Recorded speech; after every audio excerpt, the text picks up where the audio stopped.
KBOO would like to thank our community partners that donated food for our volunteers today. Breakfast was provided by Bar Carlo, a Mexican and American restaurant open 9 a.m. to 9 p.m., Wednesday through Monday at 6433 Southeast Foster Road. Lunch was provided by an anonymous donor. Dinner was provided by Bridges Cafe and Catering, serving breakfast all day, open 7 a.m. to 2 p.m., Monday through Friday, and 8 a.m. to 3 p.m. on weekends. Located on 2716 Northeast Martin Luther King Jr. Boulevard.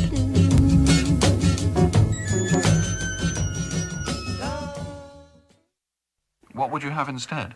No, this is it.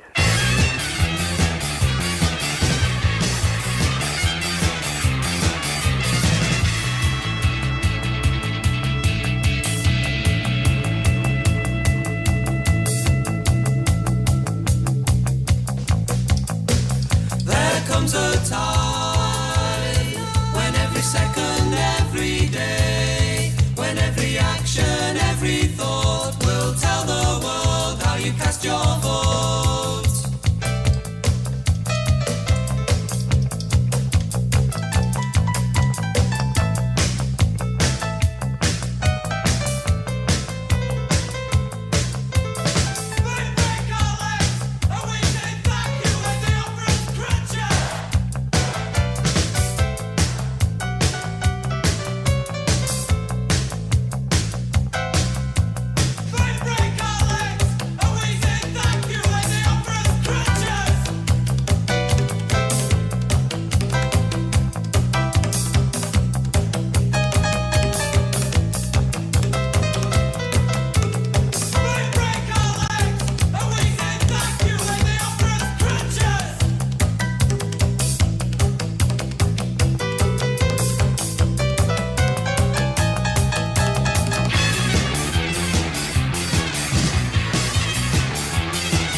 And good morning, good morning. It's just a couple minutes after 8 o'clock. I'm Ani. I'm here with Lynn. Yeah, you are. Yeah, it's good. And, we are positively revolting, and I hope you are too. So we are excited this morning. We are very excited to talk with Peter Linebaugh. He is a professor emeritus of history and the author of many, many books, including Stop Thief, The Commons, Enclosures, and Resistance, The Many-Headed Hydra, and his latest, The Incomplete, True, Authentic, and Wonderful History of Mayday. It seemed a timely book to discuss here just 2 days before the 1st of May. So good morning, Peter. Good morning, Ani. Thank you so much for joining us. Let's just sort of jump right to it. It's a long history, after all. May Day is traditionally celebrating and affirming life and the commons. It's also a day on which we focus attention on bloody history of the loss of the commons and the rise of capitalism, the struggle of the worker for the life affirmed. So, Peter, you write, May Day is about affirmation, the love of life, the start of spring. And so it has to be about the beginning of the end of the capitalist system of exploitation, oppression, misery, toil, and moil. And it seems like, these two concepts are really interwoven. But I want to start at the beginning with a look at the commons and the celebration of May Day. So if we could look initially at what the commons were, and to an extent continue to be, but that traditional celebration, that bursting forth of life and the renewal of spring. Yeah. What an excellent introduction and excellent summary of the two themes, life affirmed and life denied. So the green side, or the affirmative side of May Day, is cosmic. It has to do with the relationship of our part of the earth to the sun. That is, it's springtime. It's a time of, in agricultural societies, or the Neolithic age, it's a time of fertility, and thus a time of joy and celebration, of survival through another time of dearth, that is winter, traditionally. And so for thousands of years, this May Day, or this time of year, has been celebrated, and anthropologists and whatnot can tell us how it's celebrated in different parts of the world at different times. What we know in the history of European capitalism and European imperialism is that these affirmative side of life and of the commons was being repressed at the same time that the land was being privatized.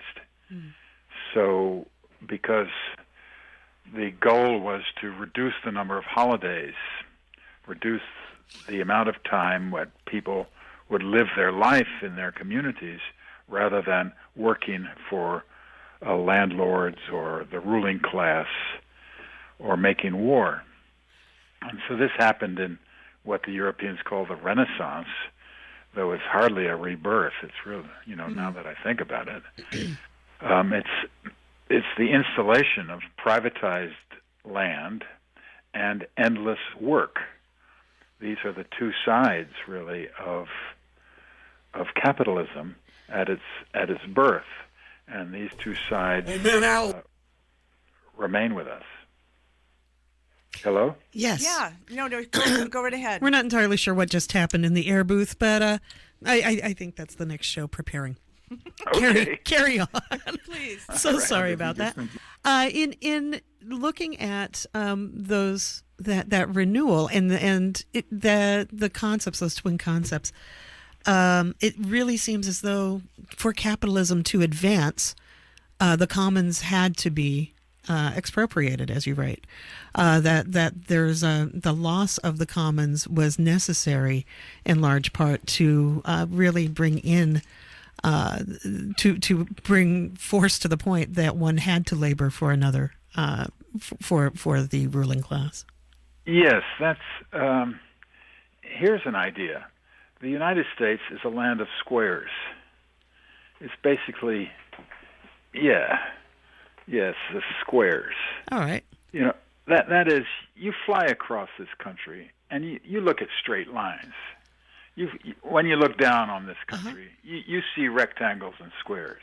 Except for the odd crop circle, but okay. Okay. Well, that'll have to be explained to me sometime. Right. But these squares and rectangles, that they were a result of the surveys that the founding fathers did in 1795.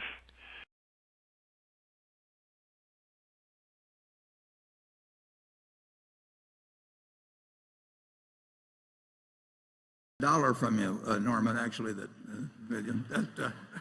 after I gave you that wonderful advice. Andrew? Thank you, Warren. Great to see you today. Got a lot of questions on this particular topic, and this question is a particularly pointed one. Warren, for the last several years at this meeting, you've been asked about the negative health effects of Coca-Cola products, and you've done a masterful job dodging the question by telling us how much Coke you drink personally. Statistically, you may be the exception. According to a peer-reviewed study by Tufts University, soda and sugary drinks may lead to 184,000 deaths among adults every year. The study found that sugar-sweetened beverages contributed to 133,000 deaths from diabetes, 45,000 deaths from cardiovascular disease, 6,450 deaths from cancer.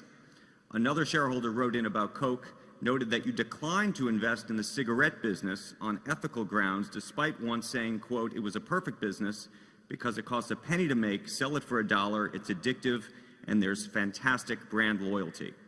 Again, removing your own beverage consumption from the equation. Please explain directly why we Berkshire Hathaway shareholders should be proud to own Coke. Yeah, I think people confuse the amount of calories consumed. I mean, I happen to elect to consume about 700 calories a day from Coca-Cola. So I'm about 1/4 Coca-Cola, roughly. I'm not sure which quarter, and I'm not sure we want to pursue the question. But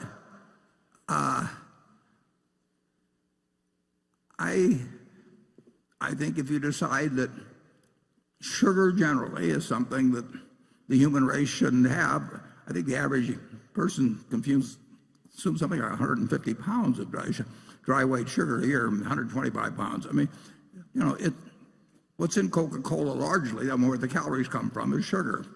I elect to get my 26 or 2,700 calories a day from things that make me feel good when I eat them. And that's been my sole test. It wasn't a test that my mother necessarily thought was great, or my grandfather, but there are over 1.9 billion 8-ounce servings of some Coca-Cola drink. Now, they have an enormous range of products, I mean, they have a few that are called Coke, Diet Coke, Coke Zero, and that sort of thing. But they have literally thousands of products. 1.9 billion, what is that? That's 693 billion, 500 million 8-ounce servings a year, except it's a leap year. That's almost 100 8-ounce servings per capita for 7 billion people in the world every year. And that's been going on since 1886. And I would find quite spurious the fact that somebody says if you're eating 3,500 or so calories a day and you're consuming 27 or 800, and some of the 3,500 is Coca-Cola, to lay it any particular obesity related illnesses on the Coca-Cola you drink. You have the choice of consuming more than you use. I mean, and I make a choice to eat or to get 700 calories from this. I like fudge a lot, peanut brittle, and I am a very, very, very happy guy. And I don't know. I think, and I'm serious about this. I think if you were happy every day, it may be hard to measure, but I think you're going to live longer as well. So there may be a compensating factor. And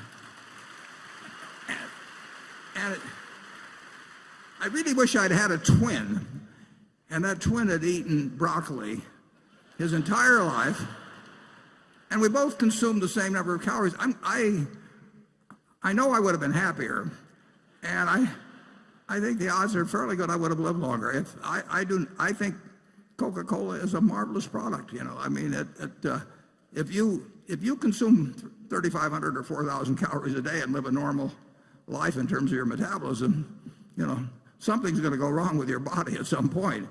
But if you balance out the calories so that you don't become obese, I have not seen evidence that convinces me that I'll make it. It'll be more likely I reach 100 if I suddenly switch to water and broccoli. Incidentally, a friend of mine, R.J. Miller, a remarkable man, born about 100 miles from here west, 8th child, near Shelby, Nebraska. He said Shelby's population was 596 and it never changed because every time some girl had a baby, a guy had to leave town. It was a very stable. But R.J. went on to be president of Ford Motor Company from this farm near Shelby, and he had his 100th birthday on March 4th of this year. So I went out to see R.J. for his birthday on March 4th, and R.J. told me that there were 10,000 men in the United States that had lived to be 100 or greater, and there were 45,000 women that were 100 or greater. So I came back and I checked that on the internet. I went to those census figures, and sure enough, that is the ratio. There's 10,000 men over 100 roughly and 45,000 women. So if you really want to improve your longevity prospects, I mean, a guy in my position, you have a sex change. I mean, you're 4.5 times more likely to get to be 100. That sounds like one of those studies that people put out. It's just a matter of fact, folks. I think I'll have Charlie go first, though, on that one. Charlie, do you have any comments? Well, have some fun. I like the peanut brittle better than the Coke, but I drink a lot of Diet Coke, and I think the people who ask questions like that one always make one ghastly error that's really inexcusable. They measure the detriment without considering the advantage. Well, that's really stupid. That's like saying we should give up air travel through airlines because 100 people die a year in air crashes or something. That would be crazy. The benefit is worth the risk. And if every person has to have about 8 or 10 glasses of water every day to stay alive, and it's pretty cheap and sensible and improves life to add a little extra flavor to your water and a little stimulation and a little calories if you want to eat that way, there are huge benefits to humanity in that, and it's worth having some disadvantage. We ought to have almost a law in the editorial, I'm sounding like Donald Trump, where these people shouldn't be allowed to cite the defects without citing the offsetting advantage. It's immature and stupid.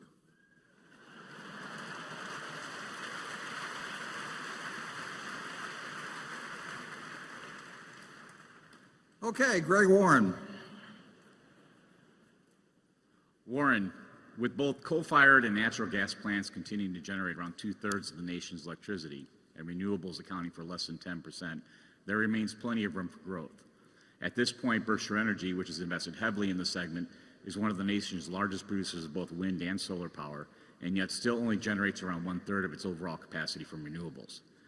As you noted earlier, Mid-American recently committed another $3.6 billion to wind production, which should lift the amount of electricity it generates from wind to 85% by 2020. You've also had the company overall pledging to have around $30 billion in renewables longer term.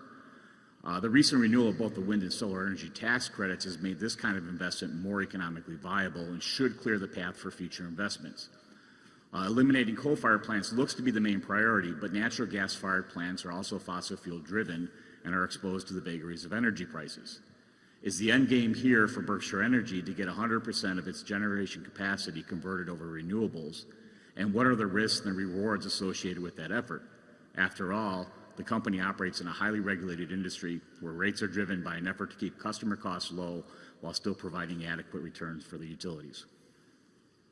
Yeah, well, I think implicit in what you say is that we do any decision we make, including the one that we just showed on this during the movie, to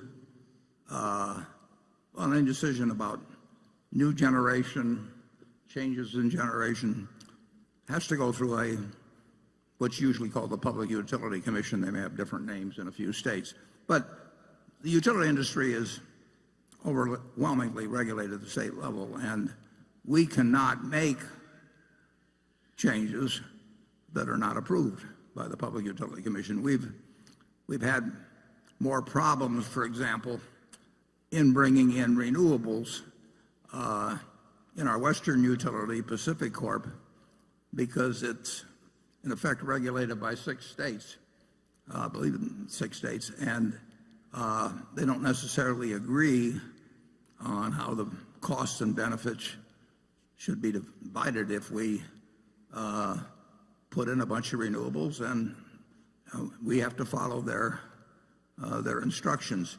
Iowa has just been marvelous about encouraging, I mean, at every level. I mean, the consumer groups, the governor, you name it, they have seen the benefits.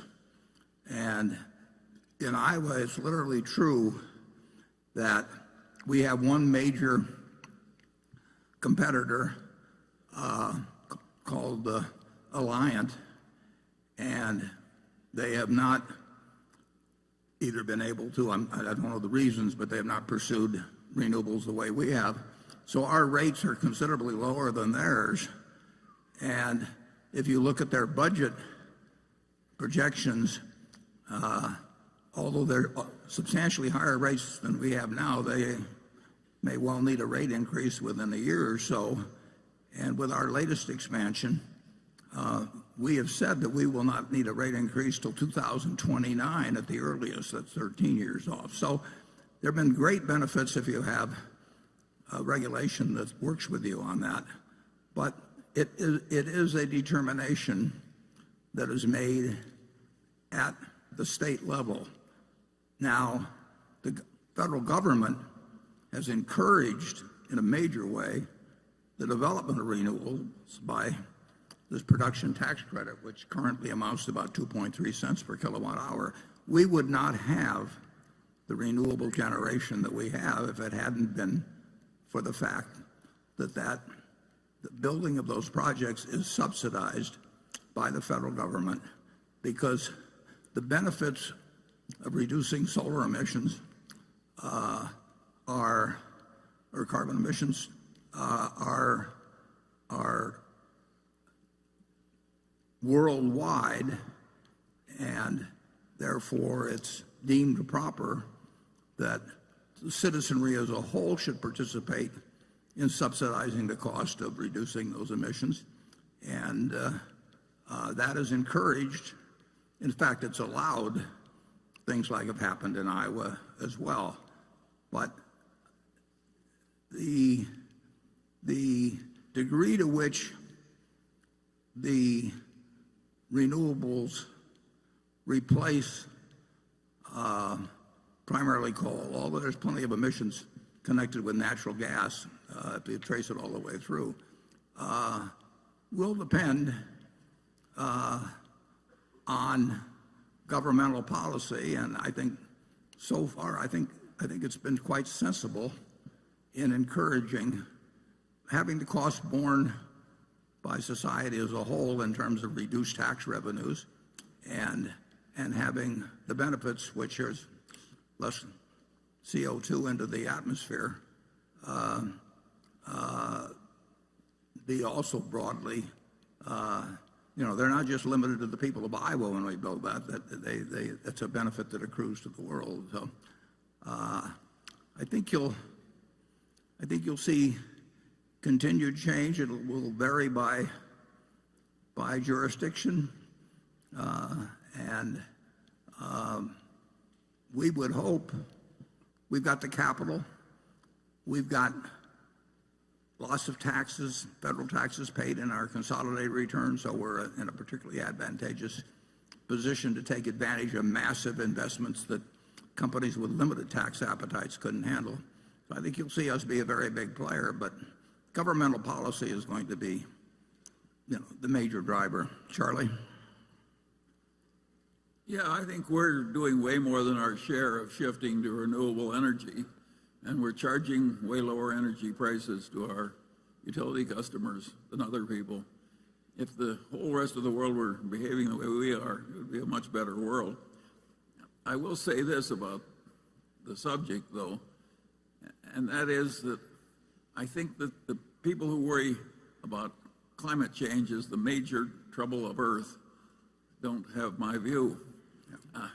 I think that I like all this shifting to renewables, but I have a different reason. I want to conserve the hydrocarbons, because eventually I think we're going to use every drop, humanity, for chemical feedstocks. And so I'm in their camp, but I got a different reason. One thing you might find kind of interesting, Nebraska's not done much with wind power, and maybe 2 miles from where we're sitting, right across the river, people are buying their electricity cheaper in Council Bluffs, right across the river, than they are in Omaha. And yet Omaha,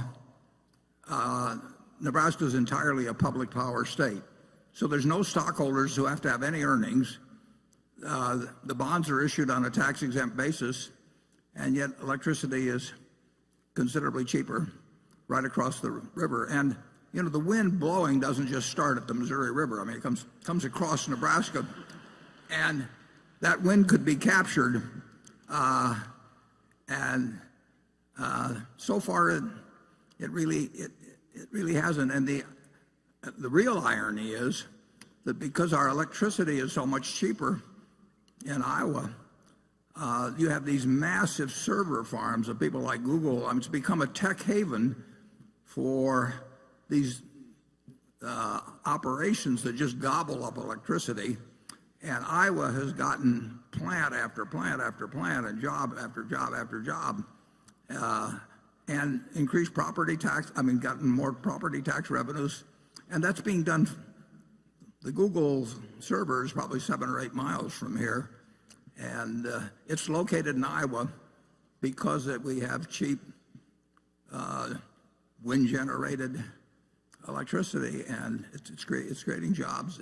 It's fascinating, but Nebraska has prided itself on public power. It was originated back, I believe, in the 30s when George Norris was a very powerful senator here, and it's been a source of pride. But lately it's been a source of cost, too. Okay, shareholder section 3. Good morning, Mr. Buffett and Mr. Munger. My name's Adam Bergman. I'm with Sterling Capital in Virginia Beach. In your 2008 shareholder letter, you said, derivatives are dangerous.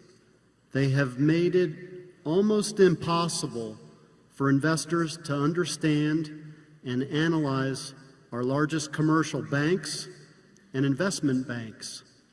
So my question for you is, how do you analyze and value companies like Bank of America, Merrill Lynch, and other commercial banks that Berkshire has investments in relative to their significant derivative exposures? Thanks. Yeah, derivatives do complicate the problem very dramatically. Now they are moving away to being collateralized, which helps. But there's no question that if you ask me to describe the derivative position of the B of A, for example, I would know that they have done a conscientious job and worked hard at properly evaluating. But the great danger in derivatives is if there's a discontinuity. If there's not discontinuities, you probably don't have much of a problem, assuming they get marked to market and collateralized and so on. But if the system stops for a while, the system stopped after 9/11 for 3 or 4 days.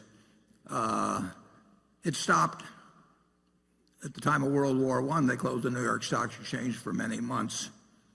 They debated closing the stock exchange very seriously the day after October 19th, 1987. And there were a lot of people that wanted to close it. And on that Tuesday morning, it looked like it was about to stop, but it continued. But if you have a major cyber, nuclear, chemical, biological attack on the country, which will certainly happen at some point, if you have a major discontinuity, then you'll have a lot of problems. But you will also, when things reopen, you will find there can be enormous gaps in things that you thought were fully protected by collateral and that sort of thing, or netting arrangements and that type of thing. So I regard very large derivative positions as dangerous. We inherited a modest-sized position at Genery, and in a benign market, we lost about $400 million just in trying to unwind it with no pressure on us whatsoever. So I do think it continues to be a danger to the system. By the way, the accountants blessed that big derivative position as being worth a lot of money. They were only off, what, many hundreds of millions. Yeah, well, Charlie found one position when he was on the audit committee at Solomon. I think it was mismarked by $20 million.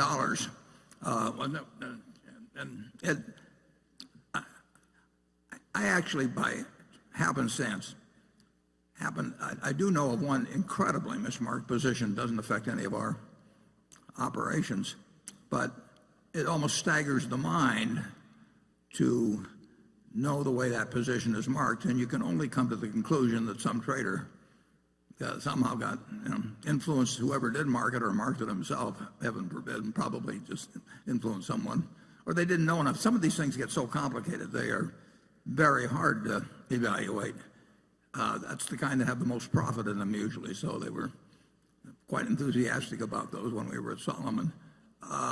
They can be extraordinarily hard to mark, and like I say, I know one that's so mismarked it would blow your mind. And the auditors, I don't think are necessarily capable of holding that behavior in check. It's very interesting because now there's really 4 big auditing firms, and obviously they're auditing companies where there's a derivative position, and they're auditing company A that's on one side of the transaction, and they're auditing company B that's on the other side of the transaction. In some cases, it's the same auditor. And I will guarantee you that there's plenty of times when the marks on what they're attesting to are significantly different, which would be an interesting exercise to pursue in terms of checking those numbers out. Derivatives are still dangerous in large quantities, and we would not do them on a collateralized basis, because if there was a discontinuity, I don't know exactly where we would end up, and I'm never going to get us in a position where we could have money demanded of us and not be able to fulfill it with ease and with me sleeping well. So we won't engage in it. We've got some in runoff that so far we've made money and had the use of money for a decade or more. I mean, it's been very attractive for us, but that does not entice me at all into doing any derivative transactions that would involve collateral, and collateral is not required. It's still a potential a time bomb in the system. Anything where discontinuities, and basically that means closing up, stopping trading markets from functioning, anything where discontinuities can exist can be real poison in markets. Kuwait, some years ago, went to a very delayed system on settlement of stock purchases, so that you didn't have to settle up for 6 months or thereabouts. And it caused all kinds of problems because, you've got an IOU from somebody for 6 months, and if you got zillions of those, a lot of trouble can ensue. So I agree with your general caution. I'm not in the least troubled by our Bank of America investment, nor our Wells Fargo. We added to Wells Fargo, and our Bank of America position right now is a preferred stock, but we're very likely to exercise the warrants on that. On the other hand, there are a great number of banks in the world. If you take the 50 largest banks in the world, we wouldn't even think about probably 45 of them. Wouldn't you say that, Charlie? Well, we're in the awkward position where I think we'll probably make about $20 billion out of derivatives, and just those few contracts that you and Ajit did years ago. All that said, we're different from the banks. We would really prefer it if those derivatives had been illegal for us to buy. It would have been better for our country. Carol? This question relates to something that Warren briefly said earlier today. The question comes from Lynn Palmer, who is just finishing her freshman year in a Houston, Texas high school. My question, she says, concerns the float generated by Berkshire's insurance companies. In Mr. Buffett's 2015 annual letter, he said that the large amount of float that Berkshire possesses allows the company to significantly increase its investment income. But what happens when interest rates decline? If the U.S. were to implement negative interest rates in the same way that the Eurozone and Japan have done, How would Berkshire be affected? Yeah, well, some of our float actually exists in Europe, and where we have the problem of negative interest rates on very high-grade short-term and even medium-term bonds. And obviously, anything that reduces the value of having money is going to affect Berkshire because we're always going to have a lot of money.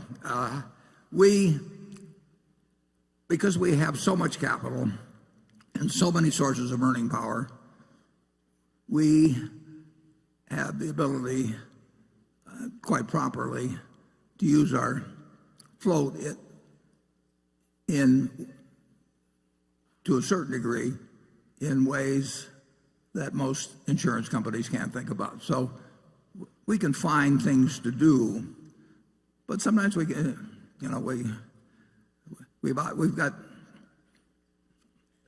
50-odd billion of short-term government securities now, and we're going to get another 8.3 billion in all likelihood early in June when our Kraft Heinz Preferred is called. So we'll be back over 60 billion again very soon. And so we've got 60 billion out that's out at, say, 1/4%. Well, the difference between 1/4% and minus 1/4%, is not that great. I mean, it's almost as painful to have 60 million out at 1/4% as to have it out at a negative rate.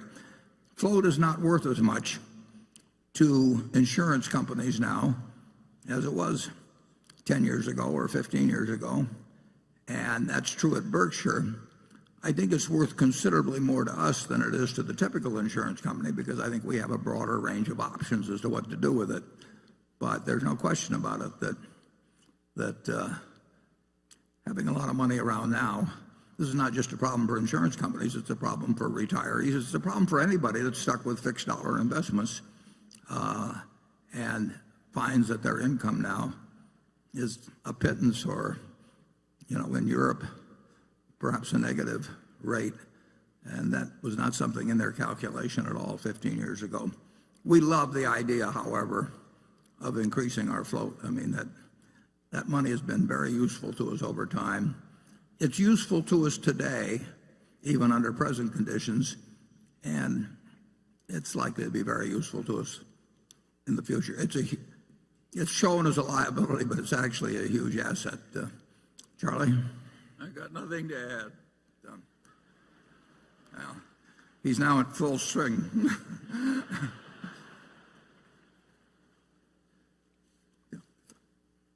Jonathan.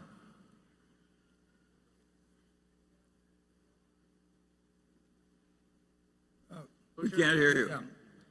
No mic. Testing. Yeah. The railroad industry seems right now to be suffering from exposure to some of the weakest parts of the economy, with volume declines of varying magnitudes in coal, oil, sand, and metals. Even intermodal, usually a steady source of growth, has been relatively weak of late. How much of the weakness is cyclical? How much is secular? In the last 15 months, the other Western railroads' market capitalization is down by 35% as projections of future growth have come down. Is your estimate of BNSF's intrinsic value down by a material amount during this same period, or is your view of the value of BNSF's irreplaceable network unaffected by these short-term wiggles? Well, I would certainly the decline in coal, which is a very important commodity, it's about 20% of revenues. That's secular. Now, there's other factors that may cause the line of decline to jiggle around. We had a very mild winter, and we went into the winter with utilities carrying unusual amounts of coal. And ironically, part of the reason was that our service the year before had been bad, and they'd gotten low on coal, so then they compensated by bringing in more than they needed just to catch up. And because the weather was mild, electricity use was poor in the wintertime. And so they continue at this point to have considerably more coal on hand than they would like. So they are not only, they're trying to under order what they will be using, and that has a little effect. But the decline in coal, for sure, is secular. And at 20% of revenues, that's a significant factor. But, and it's true that the market generally got very enthused about railroad stocks a year or two ago, so they sold up a lot, and now that people have seen that car loadings are down and earnings are down in some places, that equity valuations have come down. We love the fact we own BNSF. We think we bought it at an attractive price. We'd love to be able to buy a second thing exactly like it at that price. We'd do it in a second. We'd even pay a little bit more probably. But we don't mark up and down our wholly owned businesses based on stock market valuations. Obviously, stock market valuations are some factor in our thinking, but we are not marking our wholly owned businesses to market because we're going to hold them forever. And we regard the BNSF as a very good business to hold forever. But it will lose coal volume, and it may lose in other areas, but it'll gain in other areas. It's a terrific and valuable asset, and it will earn a lot of money this year, but it won't earn as much money as it earned last year. Charlie? I got nothing to add. Okay, Station 4. Hi, Warren and Charlie. Great to see you.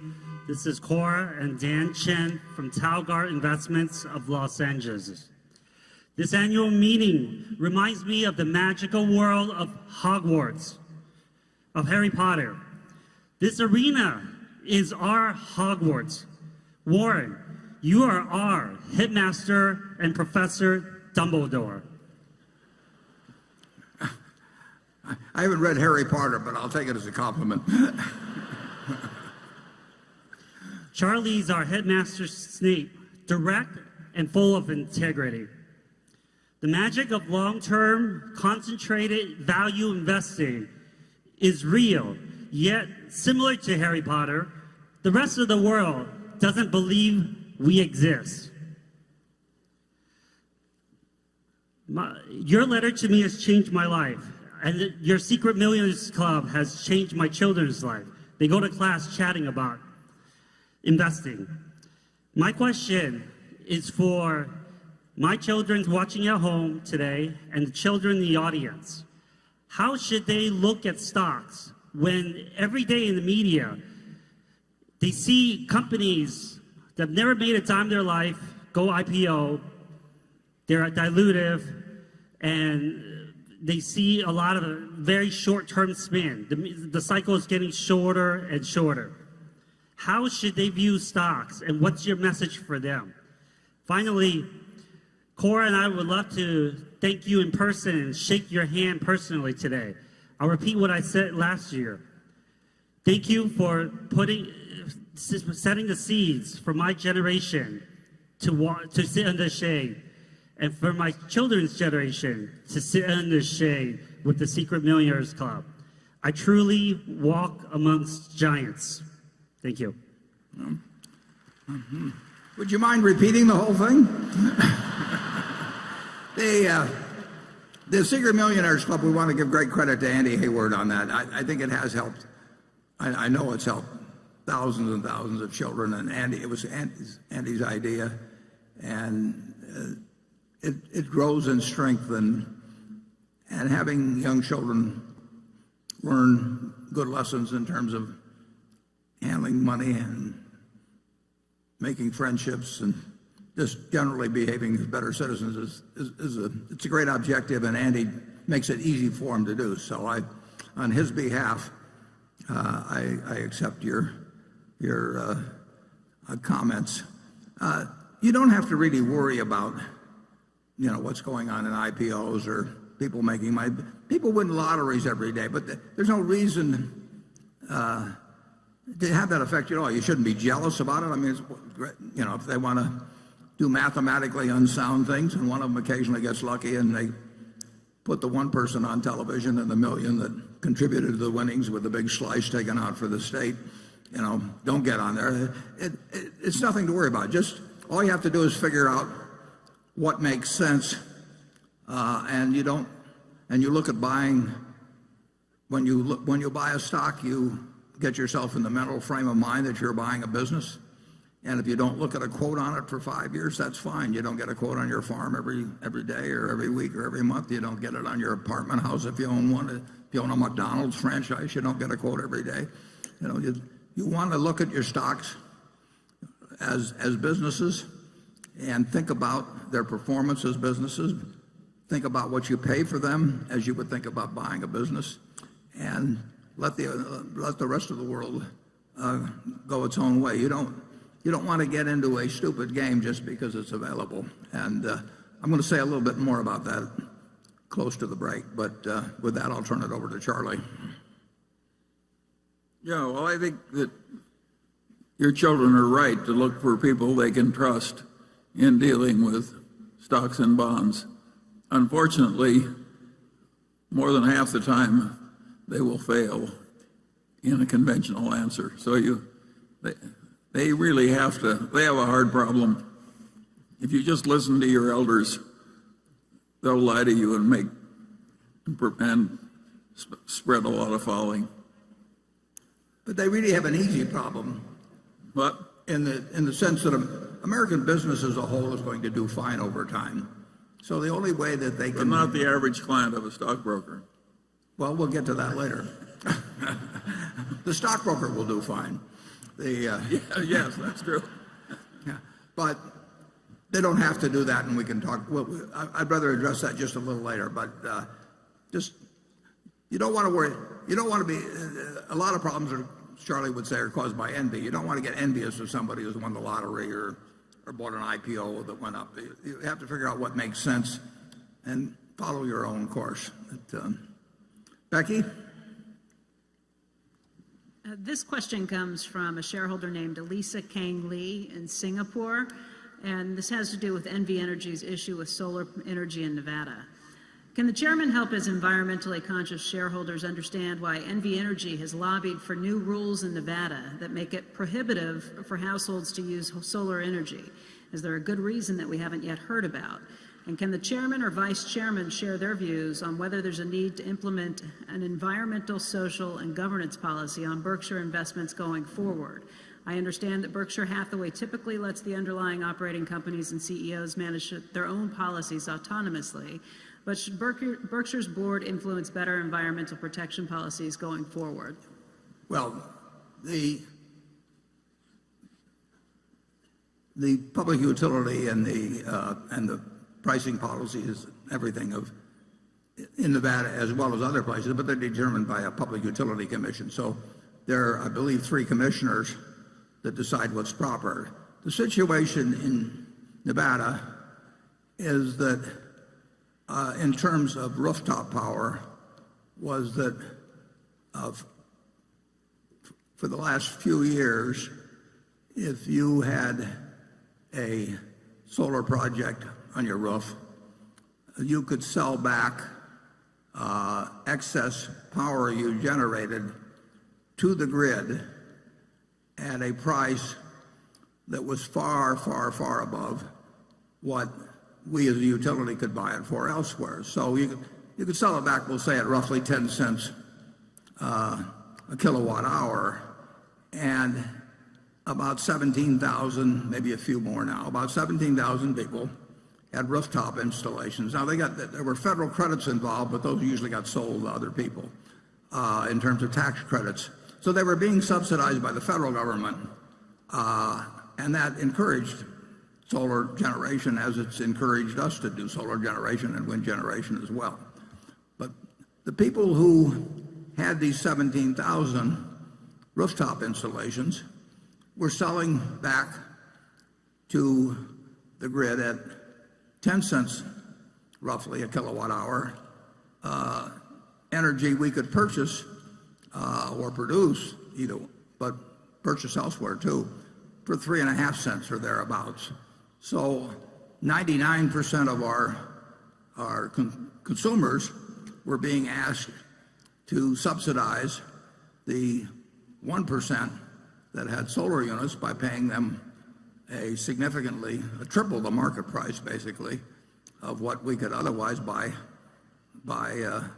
electricity to sell to the 99%. So then it's just a question of whether you wish to have the 99% subsidize the 1%. And the Public Utility Commission in Nevada, they had originally let this small amount of rooftop solar generation be allowed as an experiment with this roughly 10 cent rebate. And they decided that they did not believe that the 99% should be subsidizing the 1%.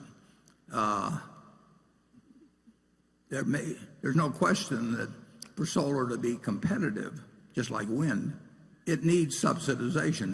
The costs are not yet at a level where it becomes competitive with natural gas, for example. And who pays the subsidy gets to be a real question if you want to encourage people to use renewables. And in general, the federal government has done it through tax subsidies, which mean taxpayers generally throughout the country subsidize it. And the Public Utility Commission in Nevada decided, after seeing this experiment, they decided that it was not right for well over a million customers to be buying electricity at a price that subsidized these 17,000 people and therefore increased the prices of electricity for the million.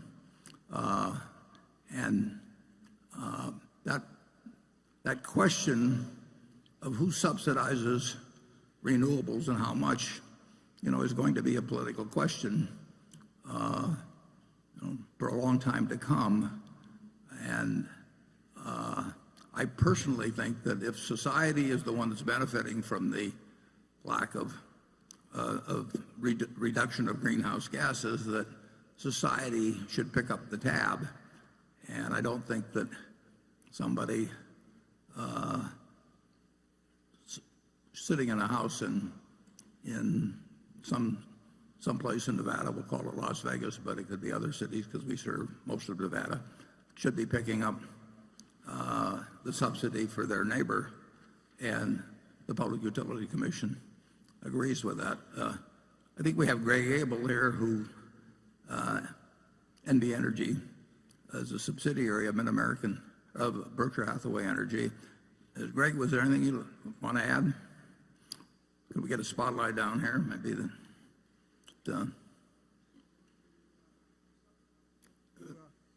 it's not live.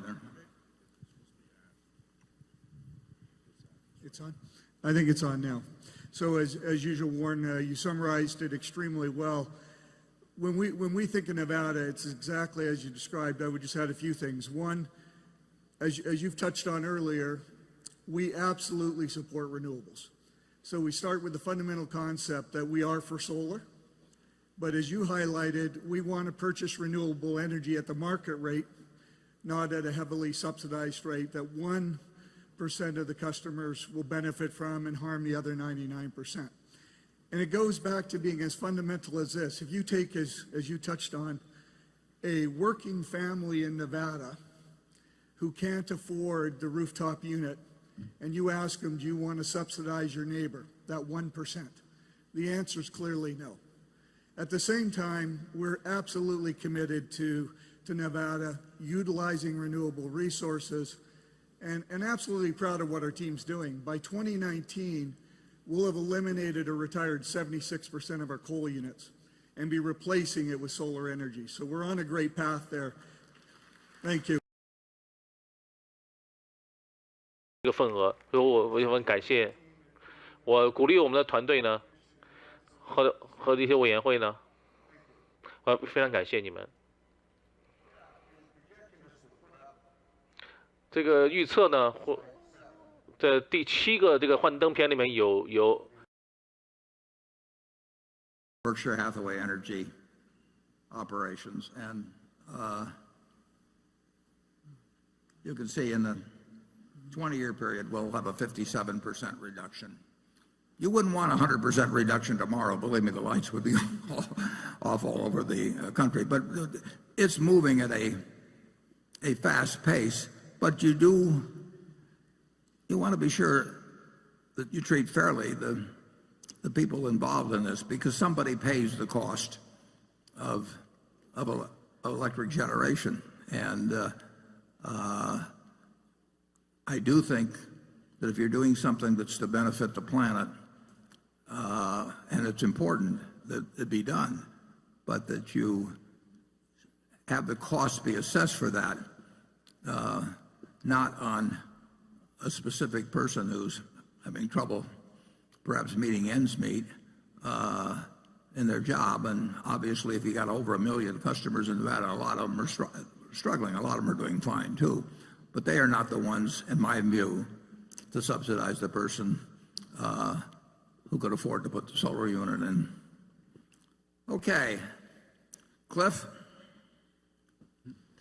Over the past year, we've learned, perhaps I've learned, that Berkshire's results are more influenced by oil markets than I previously appreciated.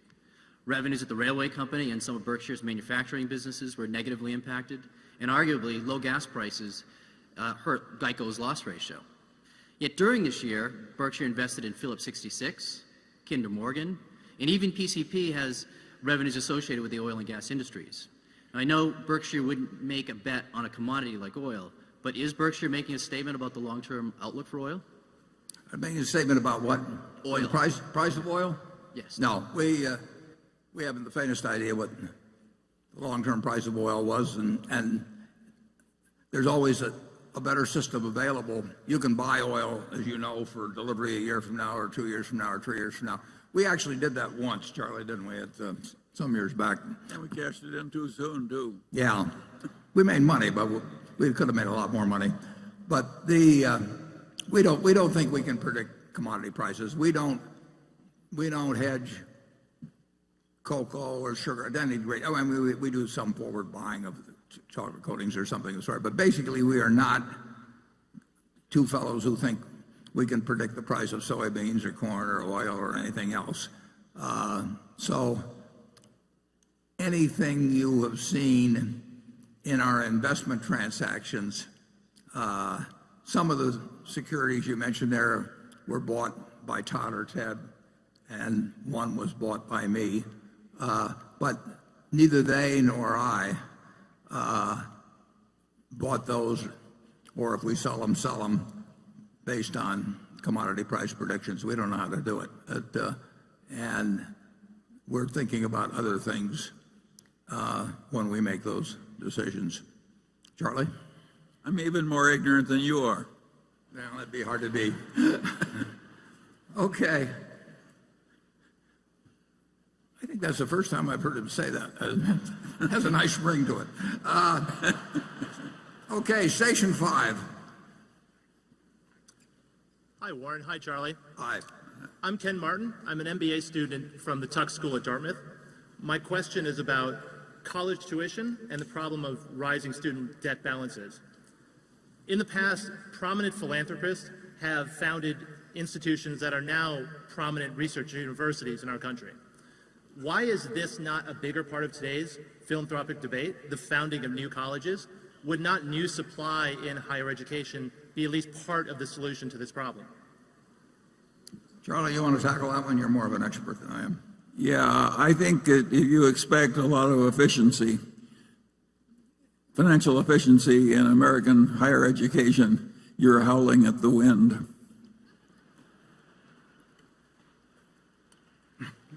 Well, I think he's also talking about just more philanthropy delivered there. Am I right? Or want to give him the light back on there? Yeah, that's right. What's the question again? The question about is maybe whether more philanthropy ought to be devoted to that relatively because of the cost. But well, I do a lot more than Warren does in this field, and I'm frequently disappointed. But the monopoly has and bureaucracy have kind of pernicious effects everywhere, and the universities aren't exempted from it. But of course they are the glory of civilization. And if people want to give more to it, well, I'm all for it. Yeah, you've got the option of very good state schools, and we spend a lot of money on education in this country. If you take kindergarten through 12, it's interesting. People talk about entitlements in this country. They say it's terrible. We have all these entitlements for Social Security and everything. We have entitlements for the young. We spend $600 billion a year educating 50 million kids in the public schools between kindergarten and 12th grade. And just think of what that is as an entitlement. Nobody ever seems to bring that up. But it's a huge, and I believe in it, obviously. But, the people in their working ages, generally speaking, I think, in a rich society, have an obligation to both the young and the old. And based on the amount we spend, if we have problems with our school system, it's not because we're cheap. There are other problems that contribute to it. In terms of the money we put out, we're right up there. But I was the trustee of a college that saw the endowment go from $8 million to over $1 billion, and I didn't see the tuition come down, and I didn't see the number of students go up. Nothing went up, except the professor's salaries. Yeah, from 8 million to $1 billion. I mean, and very, very decent people running the place. But when you read the figures on endowment of the big schools, and some of them have really gotten up into big numbers, the main objective of the people running the endowment is have the endowment grow larger. And that will be ever thus. That is the way humans operate. You have any more comments on that, Charlie? You've seen a lot. I've made all the enemies I can afford at the moment. Okay.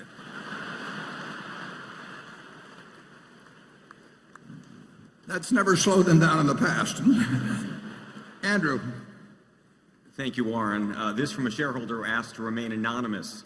If Donald Trump becomes the President of the United States, and recognizing your public criticism of him and your public support for Hillary Clinton, what specific risks, regulatory, policy, or otherwise, do you foresee for Berkshire Hathaway's portfolio of businesses?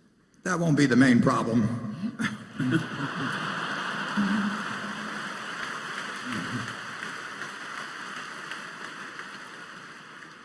Well, government, is a very big factor in our business and in all businesses. I mean, there's the very broad policies that affect practically everybody, and sometimes there can be some pretty specific policies. But I will predict that if either Donald Trump or Hillary Clinton becomes president, and one of them is likely to be, very likely to be, I think Berkshire will continue to do fine. Charlie? I'm afraid to get into this area. Yeah, we've operated under we've operated under price controls. I mean, we've had 52% federal taxes applied to our earnings for many years. They were higher at other times, but we've had regulations come along, and in the end, business in this country has done extraordinarily well for a couple of hundred years, and it is adapted to the society, and the society is adapted to business. This is a remarkably attractive place in which to conduct a business. Imagine in a world of practically zero interest rates, American business earning terrific returns on tangible equity. I mean, those are the assets that were actually employed in the business. The numbers are staggering. And, people who've had their money in savings accounts or something that get destroyed. But owners of business, if you look at returns on tangible equity, just check them out sometime. And they have not suffered, even as people who own fixed income instruments have suffered enormously. And, farm prices are down now. Farmer income has fallen off a lot in the last couple of years, but businesses managed to take care of itself, and for a good reason, because it contributes to and has been the engine of a market economy that's delivered output that is staggering by the imagination of anyone that might have existed 100 years ago. In my lifetime, the GDP per capita in real terms of the United States has gone up 6 for 1. Can you imagine a society where in one person's lifetime, overall, people have 6 times the real output that they had at the beginning? It's the system works very well in terms of aggregate output. In terms of distribution of that output, sometimes it can fall very short, in my view. But it'll keep working. You don't have to worry about that, dear. 20 years from now, there'll be far more output per capita in the United States in real terms than there is now. In 50 years, it'll be far more. And the quality will get better. And no presidential candidate or president is going to end that. They can shape it in ways that are good or bad, but they can't end it. Now, Charlie, give something pessimistic here to balance me. No, I want to say something optimistic, and I think that the GDP figures greatly understate the real advantage that our system has given our citizens. It underweighs a lot of huge achievements because they don't translate right into money in a certain way that the economists can easily handle. But the real achievements are, over the last century, say, are way higher than are indicated by the GDP figures, and the GDP figures are good.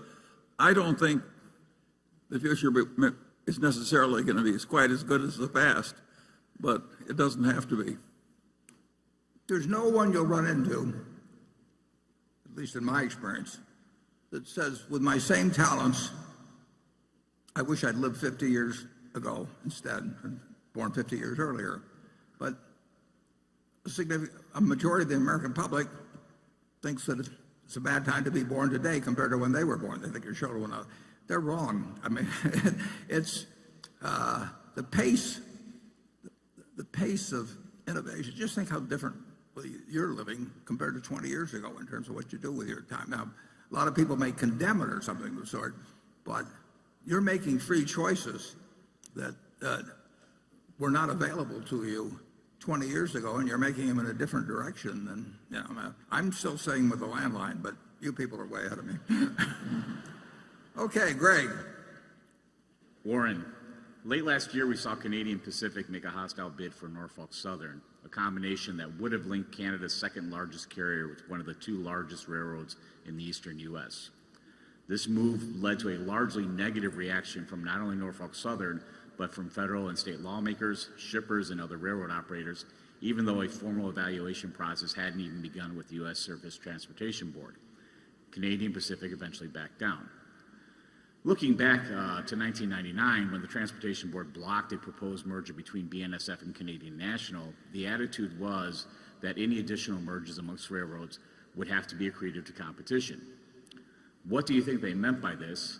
And if one believes that the hookup of one of the 2 major western railroads with one of the 2 eastern railroads would not alter the current landscape, where most shippers have just 2 choices amongst the large railroads operating in the region, and could actually generate efficiencies and cost savings that could be passed along to customers, how does a combination of someone like BNSF with Norfolk Southern or CSX not satisfy their goal? I think now there's, and Matt Rose, is he here? He can probably answer that, some of that better than I can, certainly. He can answer all of it better than I can. There's Matt, Yeah, so the statement is exactly right. Back in 1999, we had a failed merger with Canadian National. New rules were put in place by our regulator, a little group called the STB. And what they said was that the public litmus test for the next merger would have to be different. And at that point in time, we didn't really think that a large merger was possible. And so when Canadian Pacific announced their merger of the Norfolk Southern, when we think about our four constituencies, and those four are our customers, the labor groups, the communities in which we serve, and shareholders, which our shareholder, of course, is BRK, we didn't see any interest in the final round of these mergers occurring outside of the shareholder community.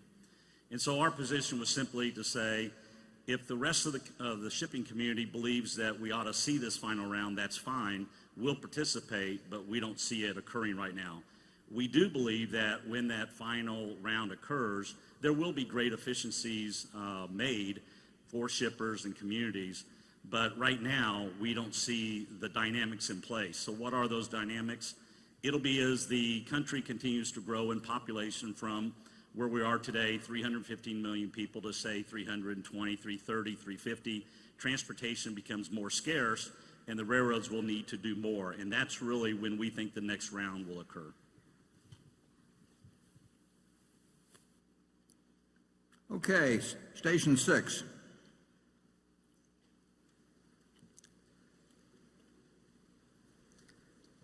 Hi, my name is Michael Mazia. I'm from Brooklyn, New York, and I'll be starting at Wharton Business School in the fall. In an interview with Bloomberg Markets recently, Jamie Dimon defended the role banks play in financial markets, saying banks aren't markets. The market is amoral. You're a trade to the market. A bank is a relationship. But banks, namely investment banks, have struggled as regulators have favored market-based solutions, and many of those relationships investment banks have worked so hard for have proven to be less lucrative, especially compared to the growing fixed costs of supporting them. As it relates to our marketable securities portfolio, how do you feel about the investment banking component, particularly as Wells moves into that space? Would you feel differently if the cost basis was higher? And Warren, Charlie, thank you so much for doing this every year. Thank you.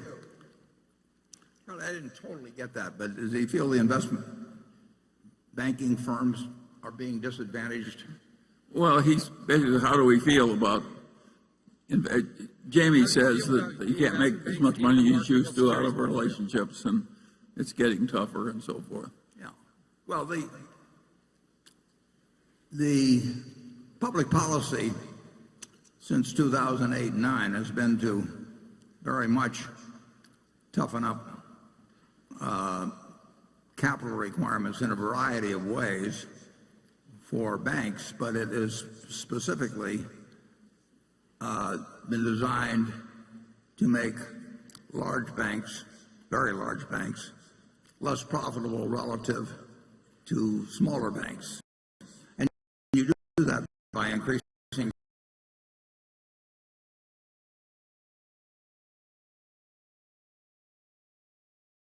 capital requirements. So you can change the math of banking.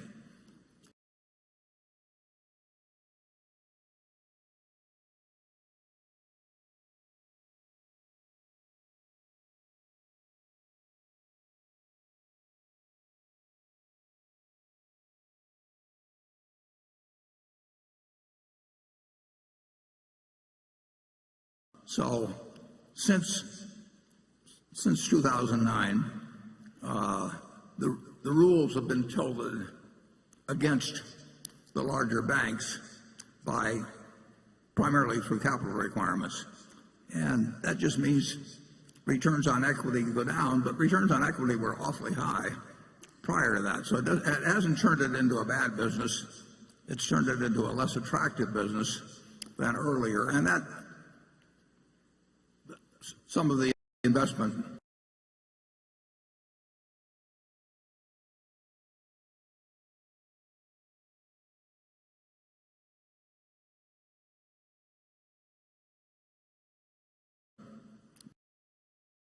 getting 100% to your question. So I invite you to banks operate as bank holding companies. So when they've been affected, give me a follow-up by those capital if you like on requirements too. I'm not sure.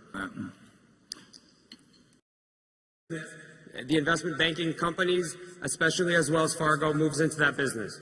Well, Wells Fargo's has an investment banking aspect to it that primarily came in through Wachovia. And it's not insignificant, but our ownership of Wells Fargo, which is very large, it's our largest single marketable security. I'm not counting Kraft Heinz, which is about the same size, because in that situation we're in a control position. It's the largest non-control situation that we have at Wells Fargo, and that's by intent.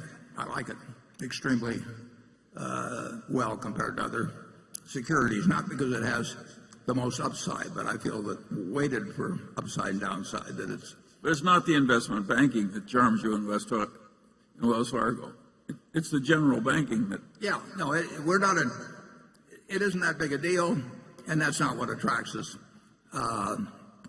We think Wells Fargo is a very well-run bank, but we didn't make any decision to buy a single share based on the fact they were going to be more in the investment banking business because of the Wachovia acquisition. They've got a lot of sources of income. They've got a huge base of very cheap money, but unfortunately they've got it out at very cheap rates on the other side now. But spreads will probably work in their advantage eventually. And we think it's a very well-run bank. Investment banking business, Charlie and I are probably a little affected by the experience we had in running one for a short period of time. It's not been something we invested in significantly. We obviously made a major investment in Goldman Sachs, and we continue to hold shares that came out of the warrants that we received when we made the investment in 2008.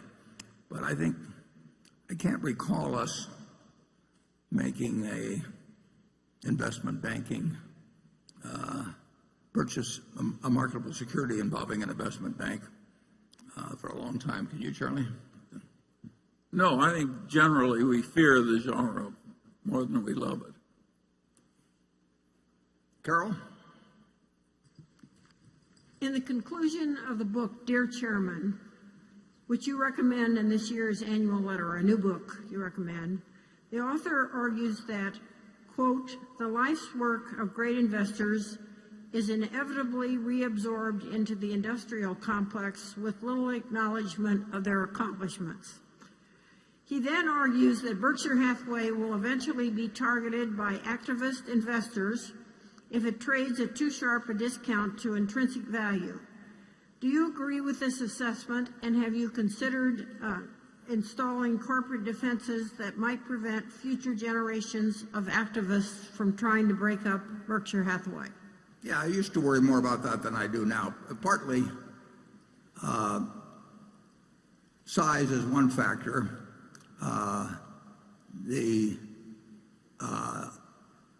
I think the more important factor would be that Berkshire will always be in a position to repurchase very significant amount of stock, and as long as it's willing to buy that stock at some price, and it should be, close to intrinsic value, there should not be a large margin in terms of anybody that might come along and think there'd be a lot of money to be made by breaking up. There would be money lost by breaking it up in terms of there'd be certain advantages lost. Mid-American Energy could not have done what it has done in renewables without Berkshire being the parent. I mean, if it had been split off, it would have been the parts would have been worth less than the whole. And there are I could give you significant instances of that in other cases. So I don't think there will be a spread that will be enticing to anyone. And beyond that, I think the numbers involved would be staggering. And I think we have a shareholder base that recognizes the advantages of both the Berkshire businesses and its culture. And so I think it's very, very unlikely. But there have been periods in business history where stocks sold where practically all stocks sold at dramatic discounts from what you might call intrinsic value. And it's interesting that very little activity occurred there. In the 1974 period, 1973 and 74, there were really good companies, one of which was Cap Cities, for example, that Tom Murphy ran, that was selling at a huge discount to what it was worth. But people did not come along then, so to some extent, when the discounts are huge, money is hard to get. It's not a huge worry with me. Actually, in my own case, because of the way my stock will get distributed to philanthropies after I die, it's very likely that my estate, for some years, would be by far the largest shareholder of Berkshire in terms of votes, even with this distribution policy that occurs. It's not something I worry about now. I used to worry about it some, but it's not a factor now. Charlie? Well, I think we have almost no worries at all on this subject, and that most other people have a lot of thoroughly justifiable worry, and I think that helps us. So I look forward on this subject with optimism. You want to explain how it helps us, Charlie? Well, if you're being attacked by people you regard as evil and destructive and so on, and you want a strong ally, how many people would you pick in preference to Berkshire? My name is Warren Buffett, and I approve of that message. Jonathan. Leasing has quietly become an important contributor to Berkshire's earnings, with its several leasing units logging about $1 billion in combined annual pre-tax income. Could you talk about Berkshire's competitive advantages in its various leasing businesses, including containers, cranes, furniture, tank cars, and rail cars?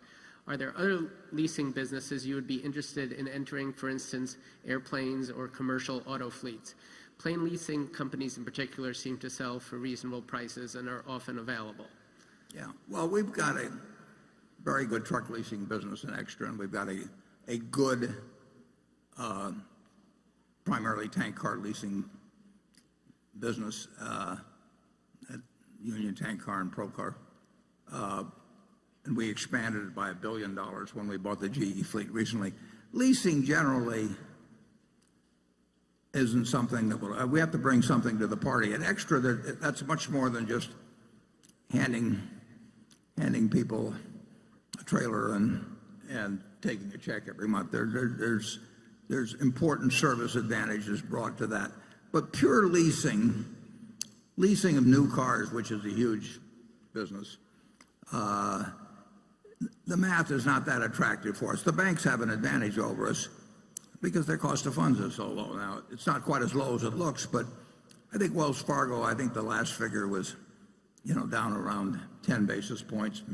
And when somebody has, maybe $1 trillion or so, and they're paying 10 basis points for it, I don't feel very competitive at Berkshire in that situation.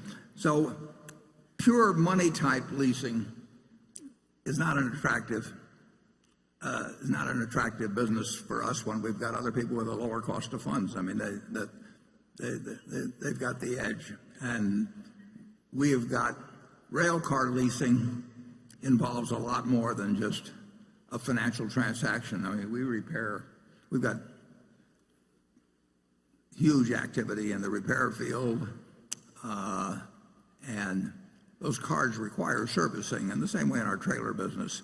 But you will not see us get in. Aircraft leasing doesn't interest me in the least. We've looked at that a lot of times, had various aircraft leasing companies offered to us, and that's a scary business. And some people have done well in it in recent years by using short-term money to finance longer-term assets which have big residual risks, and that just isn't for us. Charlie? I think you've said it pretty well. We're well located now, but I don't think we've got huge opportunities. Okay, Station 7.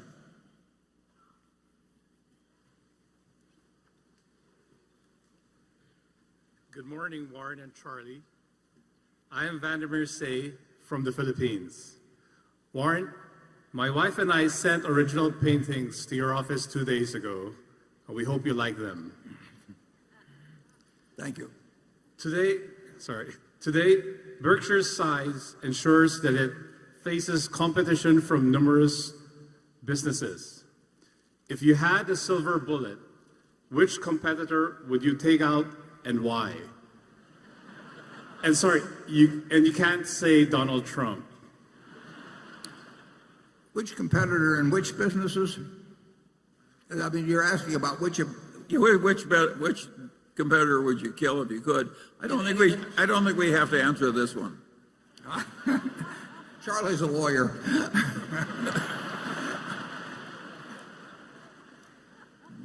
But I've thought about the question. Now, we have lots of tough competitors, and in many areas we're a pretty tough competitor ourselves. And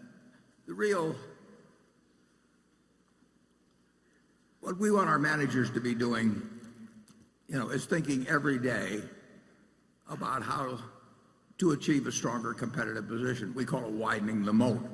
But we want to turn out better products. We want to keep our costs down to a minimum.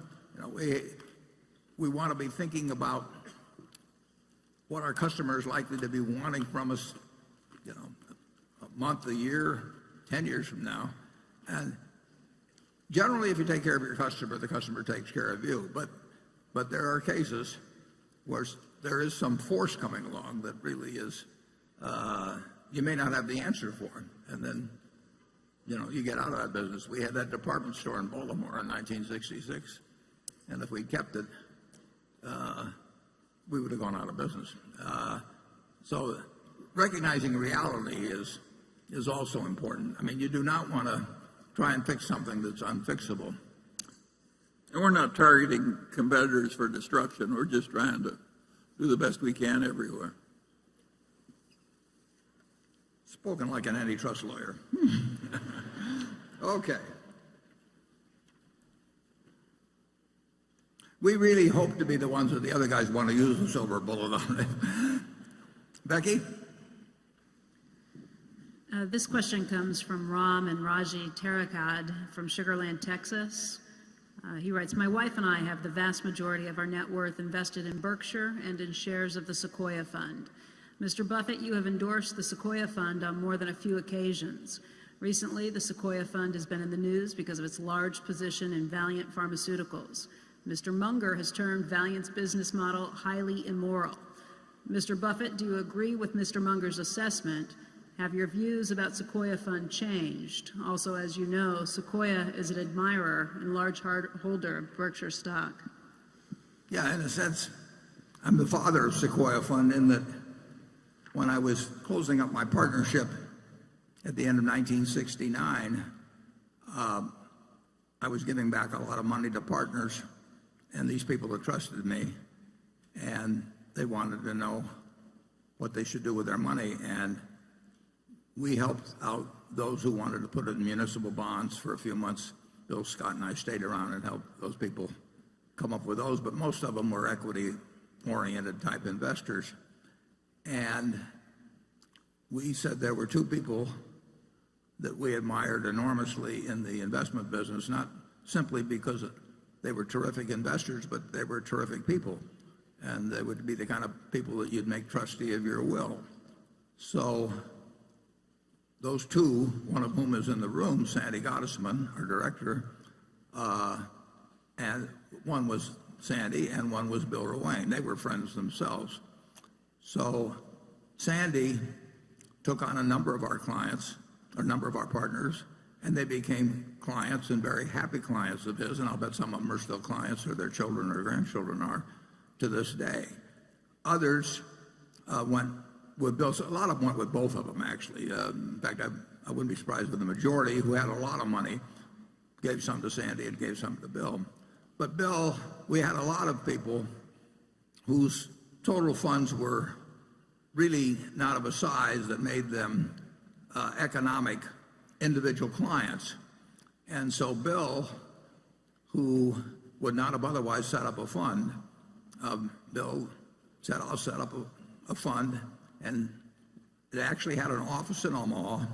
John Harding, who used to work for me, became the employee here, and a number of our ex-partners, my ex-partners, joined Sequoia Fund as a way to find an outstanding investment manager, like I say, both for ability and for integrity, and could deploy small sums with him. And Bill ran Sequoia until I think roughly 2005 when he died, and did a fantastic job. And even now, if you take the record from inception to now, with the troubles they've had recently, I don't know of a mutual fund in the United States that has a better record. There probably is one, maybe or two, but it's far better than the S&P, and you won't find many records that go for 30 or 40 years that are better than the S&P. So Bill did a great job for people. And Bill died in 2005, and the record continued to be good until a year or so ago. And at that time, the management company, or the manager, I should say, took an unusually large position in Valiant, and despite the objection of some people on the board, not only maintained that position, but actually increased it after a fair amount of doubt had been expressed by the board about the advisability of doing that. The record, like I say, to date, still from when started, is significantly better than average. My understanding is that the manager who made the decision on Valiant is no longer running the operation, and that other people at Ruane Cunniff are doing so, and I have every reason to believe that I know that they're very smart, decent people who are good, are probably way better than average analysts in terms of Wall Street. So I think it was a very unfortunate period when the manager got overly entranced with a business model, which I watched the Senate hearings a couple of days ago when Senator Collins and Senator McCaslin interrogated three people from Valiant, and it was not a pretty picture. In my view, the business model of Valiant was enormously flawed. It had been touted to us. We had several people who urged us strongly to buy Valiant, wanted us to meet Pearson, all that sort of thing. But it illustrated a principle that Pete Keywood, I think, said many, many years ago. He said, if you're looking for a manager, find somebody that's intelligent, energetic, and has integrity. And he said, if they don't have the last, be sure they don't have the first two. If you've got somebody who lacks integrity, you want to be dumb and lazy, you know. And if you get an intelligent, energetic guy or woman who is pursuing a course of action which, if put on the front page, would make you very unhappy, you can get in a lot of trouble. It may take a while. But Charlie and I have seen, and we're not remotely perfect at this, I don't mean that, but we've seen patterns. Pattern recognition gets very important in evaluating humans and businesses. And the pattern recognition isn't 100%, and none of the patterns exactly repeat themselves, but there are certain things in business and securities markets that we have seen over and over, and that frequently come to a bad end, but frequently look extremely good in the short run. One which I talked about last year, I'm not referring to value in this regard, is the chain letter scheme, the disguised chain letter. You're going to see chain letters the rest of your life. Nobody calls them chain letters because that has a connotation that will scare you off, but they're disguised chain letters. And many of the schemes in Wall Street that are designed to fool people have that particular aspect to it. And there were patterns at Valiant that I think certainly if you go and watch those Senate hearings, I think you'll decide that there were patterns there that really should have been picked up on, and it's been very painful to the people of Sequoia. And I personally think that the people that are running Sequoia now are able people, and I'll get into in a second the difficulty of managing money. But first I'll give Charlie a chance to comment on this. Well, I totally agree with you that Sequoia, as reconstituted, is a reputable investment fund, and that the manager, as reconstituted, is a reputable investment advisor. And I've got quite a few friends and clients that use Roy and Kniff, and I've advised them to stay with the place as reconstituted. And I believe you've done the same thing, haven't you? Right. So we trust, we think the whole thing is fixed. Now, Valiant, of course, was a sewer, and those who created it deserve all the opprobrium that they got.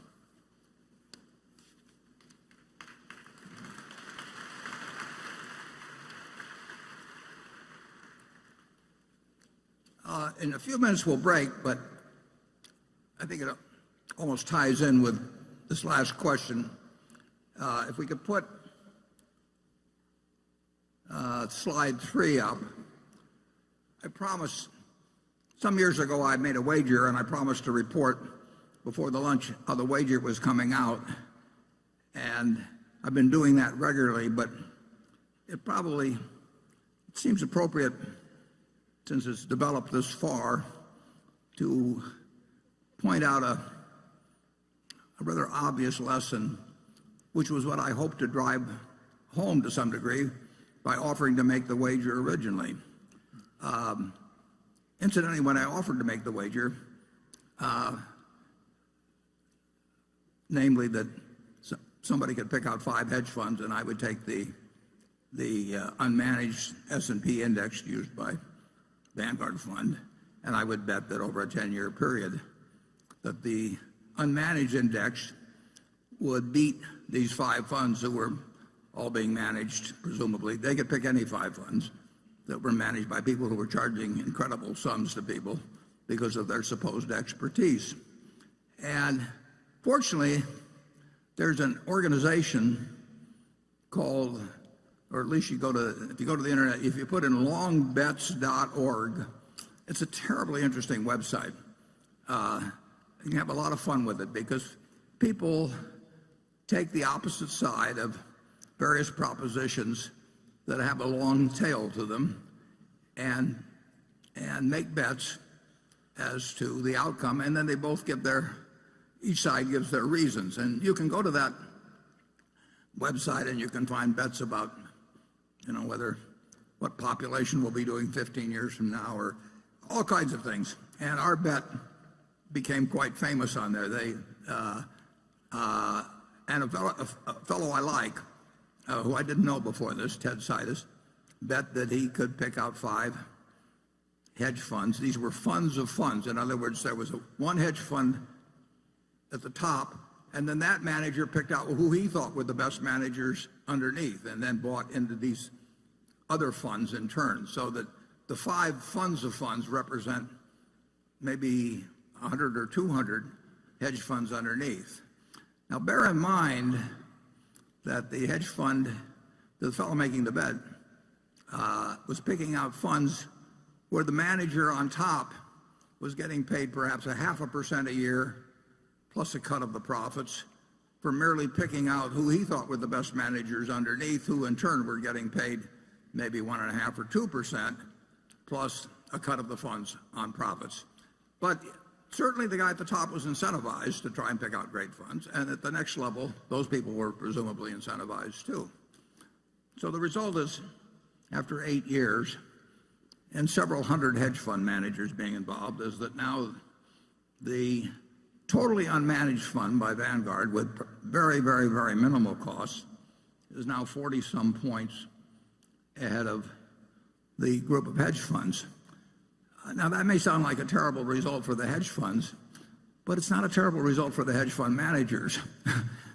These managers, you've got this top-level manager that's charging probably 0.5%. I don't know that for sure. And down below, you've got managers that are probably charging 1.5% to 2%. So if you have a couple percentage points sliced off every year, that is a lot of money. We have two managers at Berkshire that each manage $9 billion for us. They both ran hedge funds before. If they had a 2 and 20 arrangement with Berkshire, which is not uncommon in the hedge fund world, they would be getting $180 million each, merely for breathing annually. It's a compensation scheme that is unbelievable to me. And that's one reason I made this bet. But what I'd like you to do is for a moment imagine that in this room we have you people own all of America. That all the stocks in America are owned by this group. You are the Berkshire 18,000 or whatever it is that have somehow managed to accumulate all the wealth in the country. And let's assume we just divide it down the middle.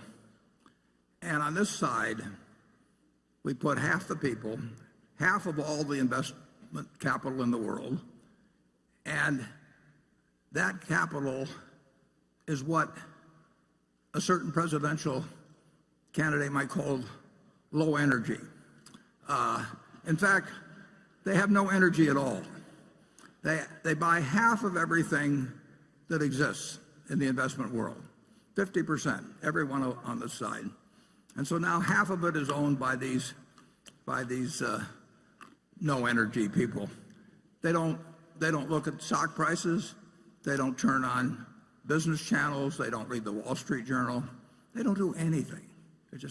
They are a slovenly group that just sits for year after year after year owning half of the country, half of America's business. Now, what's their result going to be? Their result is going to be exactly average as how American business does, because they own half of all of it. They have no expenses, no nothing. Now, what's going to happen with the other half? The other half are what we call the hyperactives. And the hyperactives, their gross result is also going to be half, right? They can't, the whole has to be the sum of the parts here, and this group by definition can't change from its half of the ultimate investment results. This half is going to have the same gross results. They're going to have the same results as the no energy people, and they're also going to have terrific expenses because they're all going to be moving around, hiring hedge funds, hiring consultants, paying lots of commissions and everything. And that half as a group has to do worse than this half. The people who don't do anything have to do better than the people that are trying to do better. I mean, it's that simple. And I hoped through making this bet to actually create a little example of that. But that offer was open to anybody. And I would make incidentally the same offer now, except being around in 10 years to collect gets a little more problematic as we go through life. But it seems so elementary.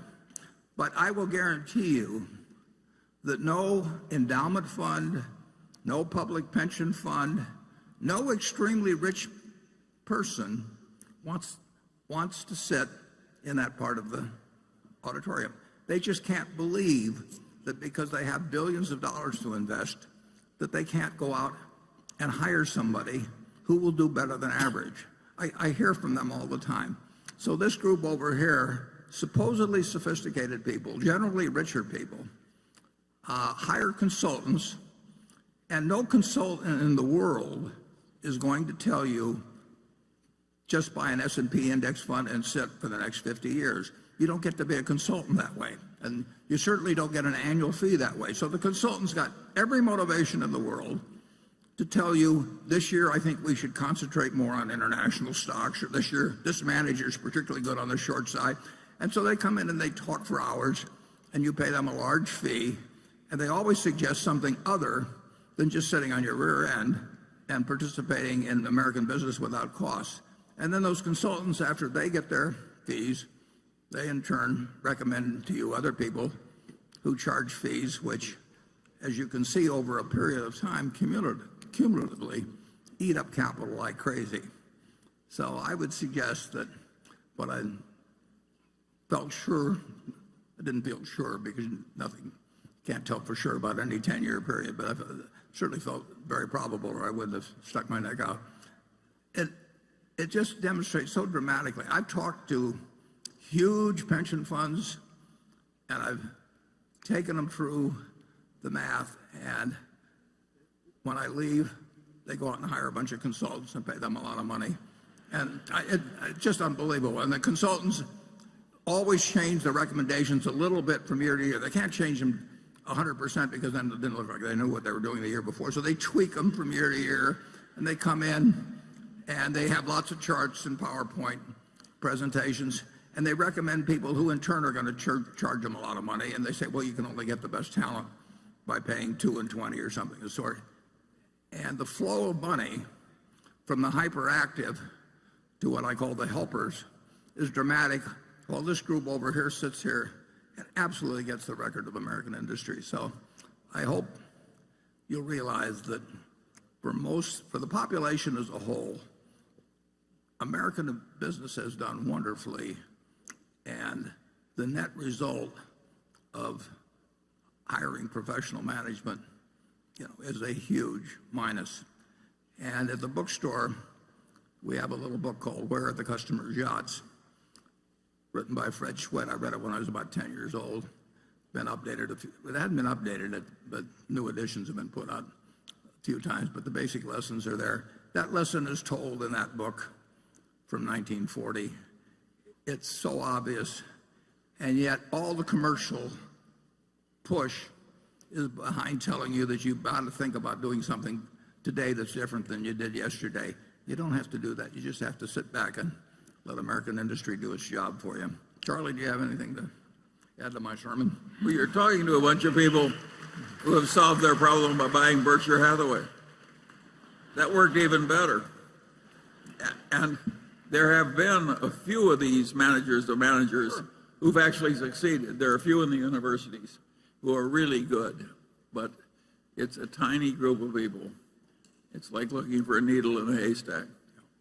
And when I was given the job of naming two in 1969, I knew two. I knew a couple of others. Charlie wasn't interested in managing more money then, and my friend Walter Schloss would not scale up well, although he had a fabulous record over 45 years or thereabouts. But that was all I could come up with at that time. And fortunately, I did have a couple. And the people who went with Sequoia Fund have been well served if they stayed for the whole period. But the people, there's been far, far, far more money made by people in Wall Street through salesmanship abilities than through investment abilities. There are a few people out there that are going to have an outstanding investment record, but there are very few of them, and the people you pay to have identify them don't know how to identify them, and they do know how to sell you, and that's my message. We'll come back at 1 o'clock. Thanks.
And there you have it, Warren Buffett and Charlie Munger taking questions about Berkshire Hathaway, everything from investments in Coca-Cola, railroads, energy, derivatives, even cyber attacks. Harry Potter also got a shout out. Welcome back to Yahoo's exclusive live stream of the Berkshire Hathaway annual meeting. I'm Alexis Christoforous at the CenturyLink Center in Omaha, Nebraska, joined by Yahoo Finance Editor-in-Chief Andy Serwer. In just a second, we'll play you a highlight of the presentation. But Andy, curious just to get your takeaway from this morning's Q&A. Lots of topics were discussed for sure. A lot of stuff. And just to give you a little bit of a flavor of what it was like in the hall, the CenturyLink Arena itself, completely packed, 17,000 seats. I talked to someone who said, I've been to the Oscars, I've been to the Emmys, there's always a few seats in the back. Not here. People quiet, you could hear a pin drop almost, hanging on every word. And I thought there are a number of interesting topics, Alexis. One thing, for instance, insurance, which has been a core part of the business. And Buffett saying not so sanguine about it anymore. Low rates, the returns aren't what they used to be, and a lot of new players coming into the business. That was kind of interesting. Also reaffirming his confidence in Wells Fargo. And a broader point there, you know, if you're a CEO or work for a company and Buffett checks you off during this annual meeting, that's a good thing. You're breathing a sigh of relief, and you know you get the high sign from the Oracle of Omaha, and that's great stuff. It certainly is. You know, I don't know if you can hear this music behind me, but it's Jay-Z's New York playing, but they actually changed the lyrics, and it's Let's Hear It for Berkshire. So, you know, talk about having your finger on the pulse and being part of pop culture. That's what Warren Buffett does. All right, we want to bring you the first highlight in case you missed it. Carol Loomis's first question to the panel. Take a listen.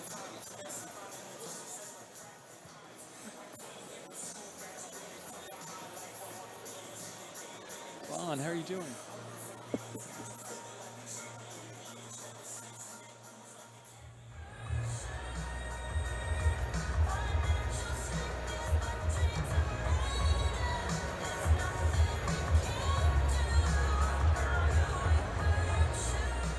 Good morning.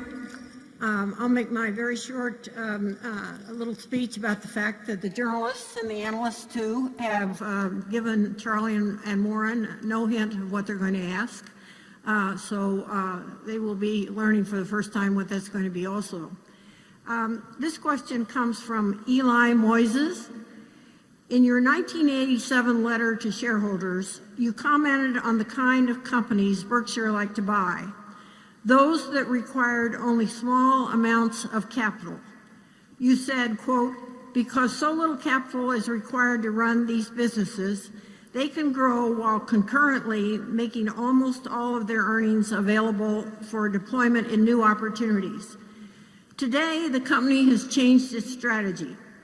It now invests in companies that need tons of capital expenditures, are overregulated, and earn lower returns on equity capital.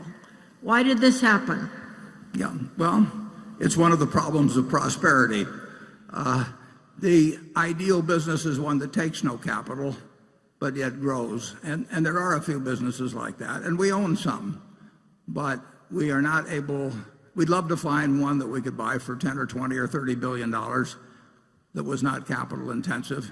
And we may, but it's harder, and that does hurt us in terms of compounding earnings growth, because obviously if you have a business that grows and gives you a lot of money every year and doesn't take it, it isn't required in its growth, you know, you get a double-barreled effect from the earnings growth that occurs internally without the use of capital, and then you get the capital it produces to go and buy other businesses. And See's Candy was a good example of that. I've used that.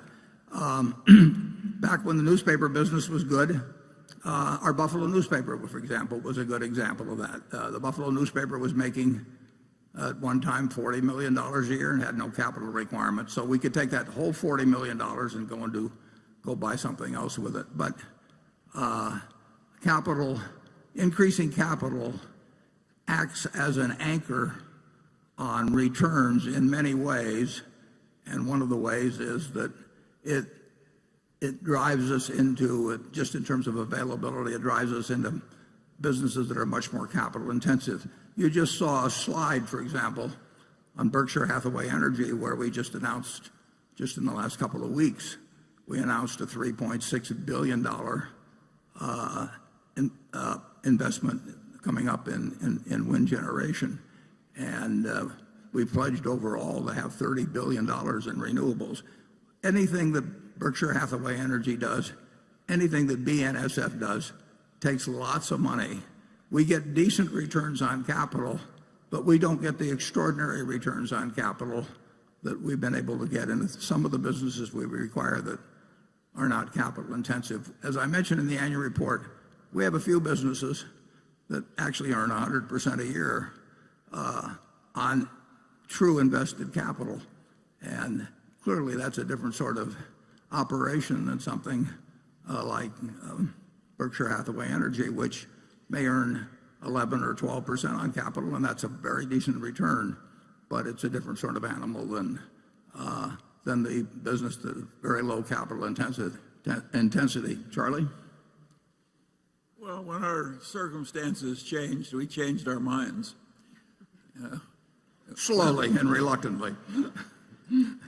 In the early days, quite a few times we bought a business that was soon producing 100% per annum on what we paid for it and didn't require much reinvestment.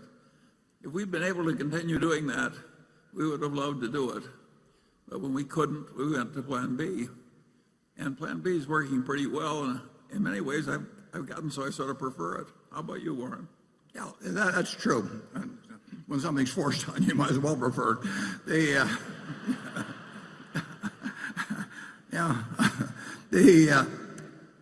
But I mean, we knew that was going to happen. And the question is, does it lead you from what is a sensational result to a satisfactory result? And we're quite happy with a satisfactory result. The alternative would be to go back to working with very tiny sums of money, and that really hasn't gotten a lot of serious discussion between Charlie and me. So, Andy, lots of great points made there. They talk about renewable energy and railroads, these capital-intensive businesses they're now in. But is it really partly because Berkshire Hathaway has just gotten so big, they need to start making investments like these? Yeah, that's absolutely the case. And as I mentioned earlier, the financial services businesses where you don't need a lot of capital, they're not so attractive right now. Interestingly, of course, the least capital-intensive business on the planet is software, tech companies like Microsoft, Bill Gates' company, Warren Buffett's friend. Berkshire never invested in any software at all.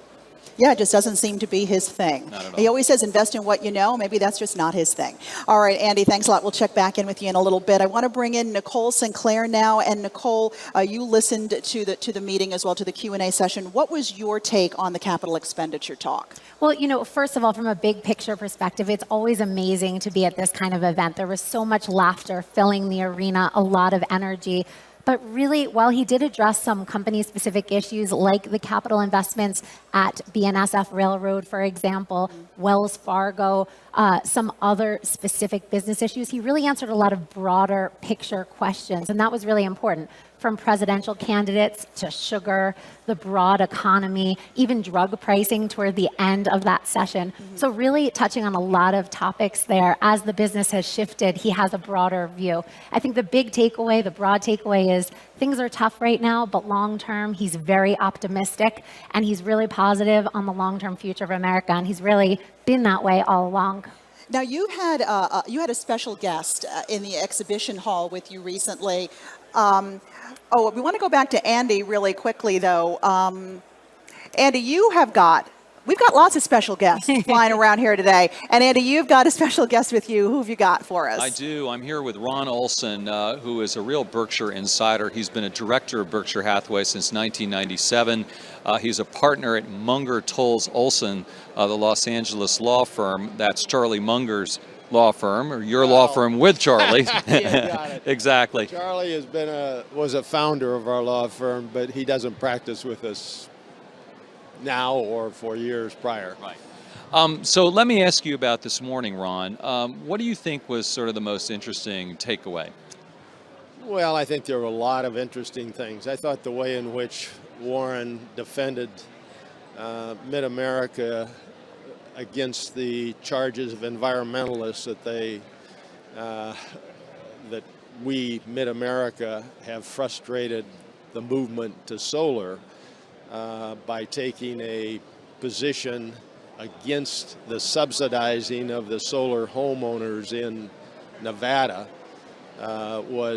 I thought it was like everything else. Warren is such a great teacher, and getting people to recognize that subsidizing 17,000 solar homeowners through the fees charged to the utility fees charged to the other 99% of the utility customers in Nevada was fundamentally wrong. And if you want to encourage the movement to renewables, it's a societal burden, and it ought to be carried by society and not by one group of customers on behalf of a small percentage of the others. So to me, I thought the way he handled that was interesting, and as always, done in a way that you learn something. Terrific. Let me ask you about Berkshire Hathaway board meetings. What are they like? What goes on behind closed doors? Is it really a democracy, or does Warren sort of dictate the terms? It's not nearly as intriguing as all of you on the outside think it is. First of all, it's fun, because anything you do with Warren Buffett is fun. Second of all, we do have important agenda that Warren does not dominate. The single most important is always having a successor in mind if tomorrow he goes out and gets hit by a bus. As you heard this morning, he plans to live to at least 100 in order to see Geico overtake State Farm in market share by the time he's 100, which he fully expects them to do. But that is an agenda that is our agenda. On top of that, he reports to us on any of the major businesses that are having any challenges. We're talking about, he wants us to understand the bad things more than he wants us to understand the good things. And that's the focus of the meetings. And yes, he has unusual, I would put it in terms of respect for a CEO, but he's earned it, deserved it, and the shareholders benefit from it. And the directors recognize that we've done pretty well following Warren's lead.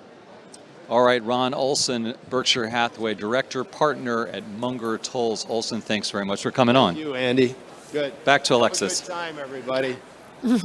All right, thanks very much to Andy and to Ron, and there is a lot more to come. Thousands have packed the CenturyLink Center, plus Kathy Ireland is among the celebrities that flocked to Omaha to be part of this. We'll be speaking with her live.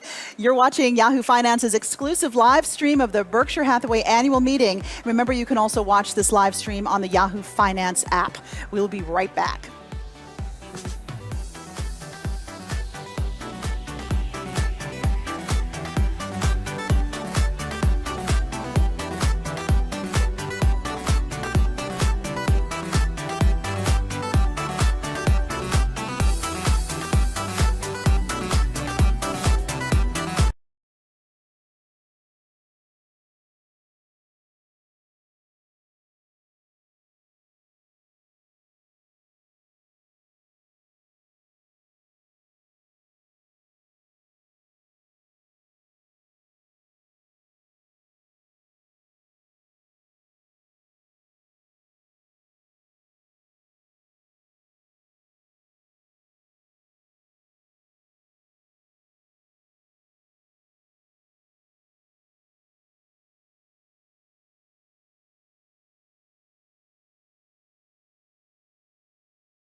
Score. Yes, and on a scale of 1 to 10, here's your score so far. So that was Alice Cooper. You should see his sister, James Fenimore. Where do you suppose he got the name Alice? Oh, it's a family name. He was named after a maiden uncle. Is he a bouncing baby boy? I don't know, but we're high enough up to find out.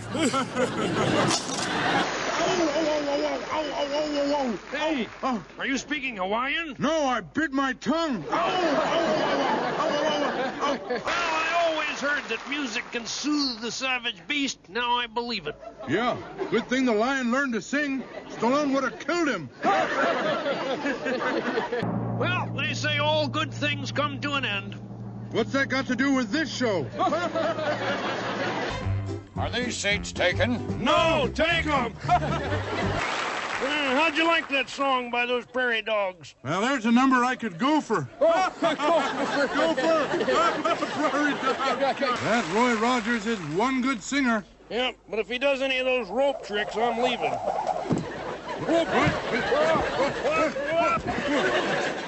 Bye. Let's put this show out of its misery. Okay, partner. I want to see you dance. Now dance! Dance! Dance!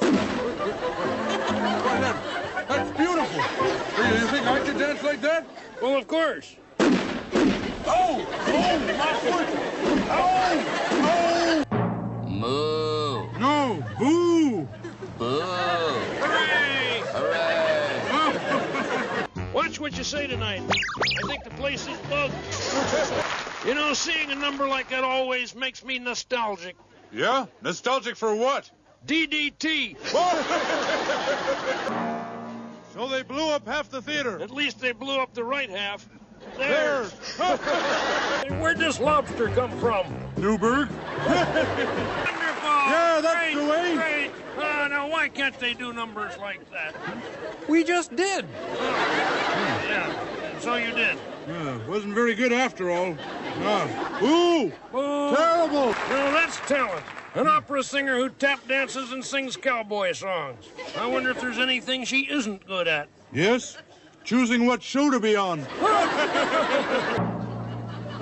Wake up! Who's the guest star tonight? Beverly Hills? I've been there before. That kind of act only comes once in a lifetime. If you're lucky. I could listen to her sing till the end of time. No, she doesn't sing that. Not her style. No, I mean I could listen to her sing forever. Well, she doesn't sing that either. Why don't you just check yourself into the old fool's home while I still have a bed left? Arthur! Arthur! Is he here? Who? Arthur.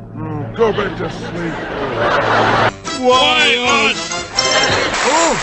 Oh, that number scared the pants off me. You sure you didn't just forget to put them on again? Price is the most wonderfully scary actor since Thudge McGurk. Thudge McGurk. I'll never forget him. His last film was Phantom of the Soap Opera. Yeah, after that, he went berserk. They say he still haunts theaters around the world. 3 eyes, green hair, long orange horns, and big, long, ugly fangs. Horrible man, horrible.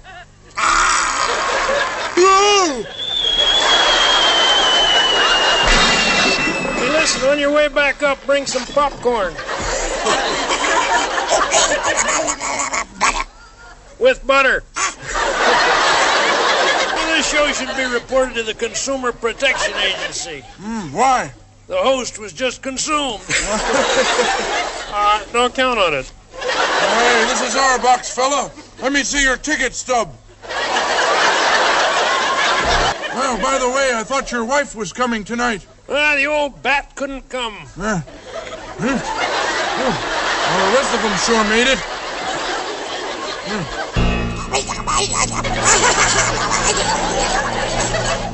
Well, that's easy for you to say. Was that a great number? I don't know. I slept through it. Me too. That's why I asked. Twiggy makes my heart sing. Yeah, well, let me hear. Nice song. Your pacemaker needs tuning. She didn't make a fool of him.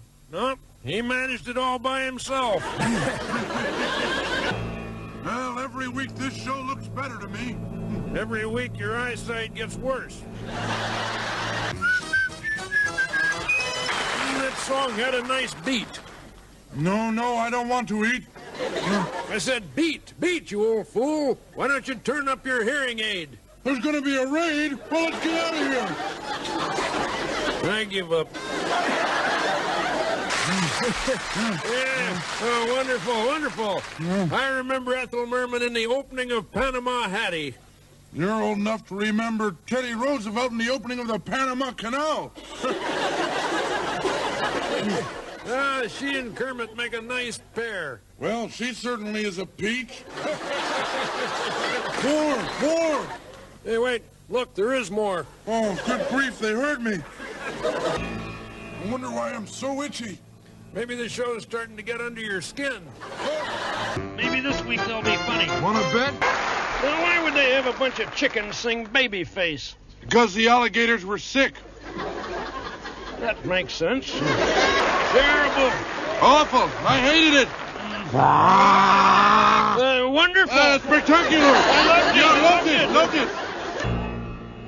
He shouldn't have jumped. The show's not that bad.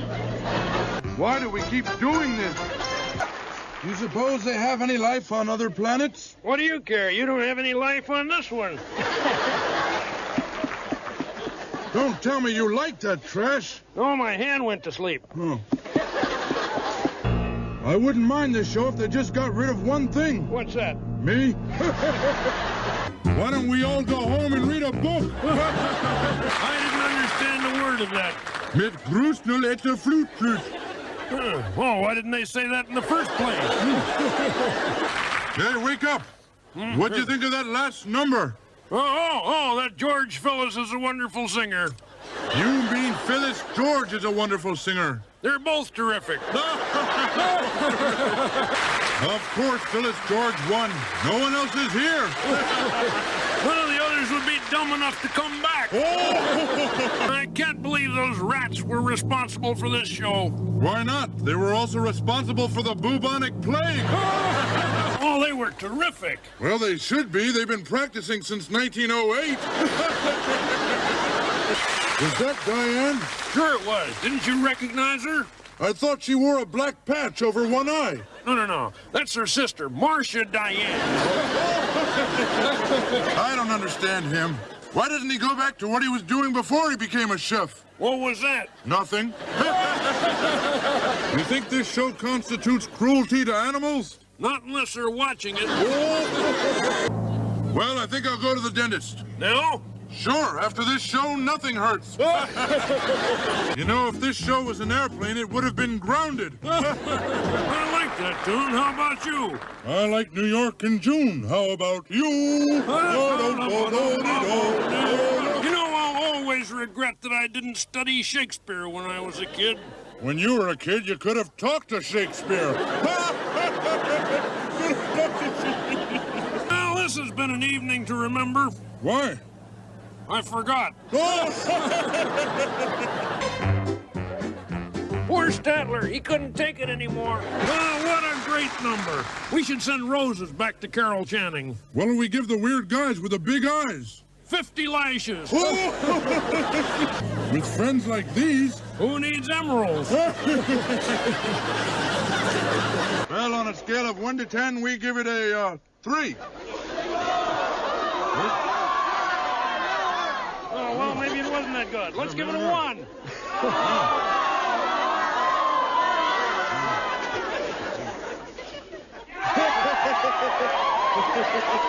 You gave him a 1? He's never been better. Oh,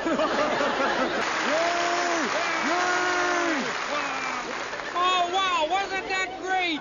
Keep it up, Frog. So we're not doing so bad after all. I wouldn't say that. Right now, the score is Diana Ross 10, Muppets 3.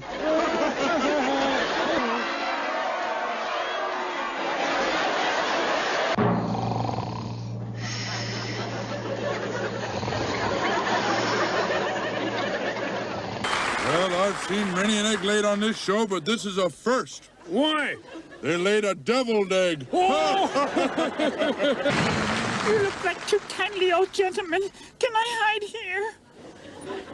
Hey, Alan, here's one you missed. Who could ask for anything more? We could. Yeah, earplugs. A very funny thing happened to me on the way to the theater. Too bad it didn't happen after you got here. I forgot what I was going to say. Oh, mission accomplished. Come on, please. I'm begging, please. Just one joke. That's all I ask. Just one joke. I think he deserves that, don't you? No, but go ahead. Oh, thank you. Okay, joke.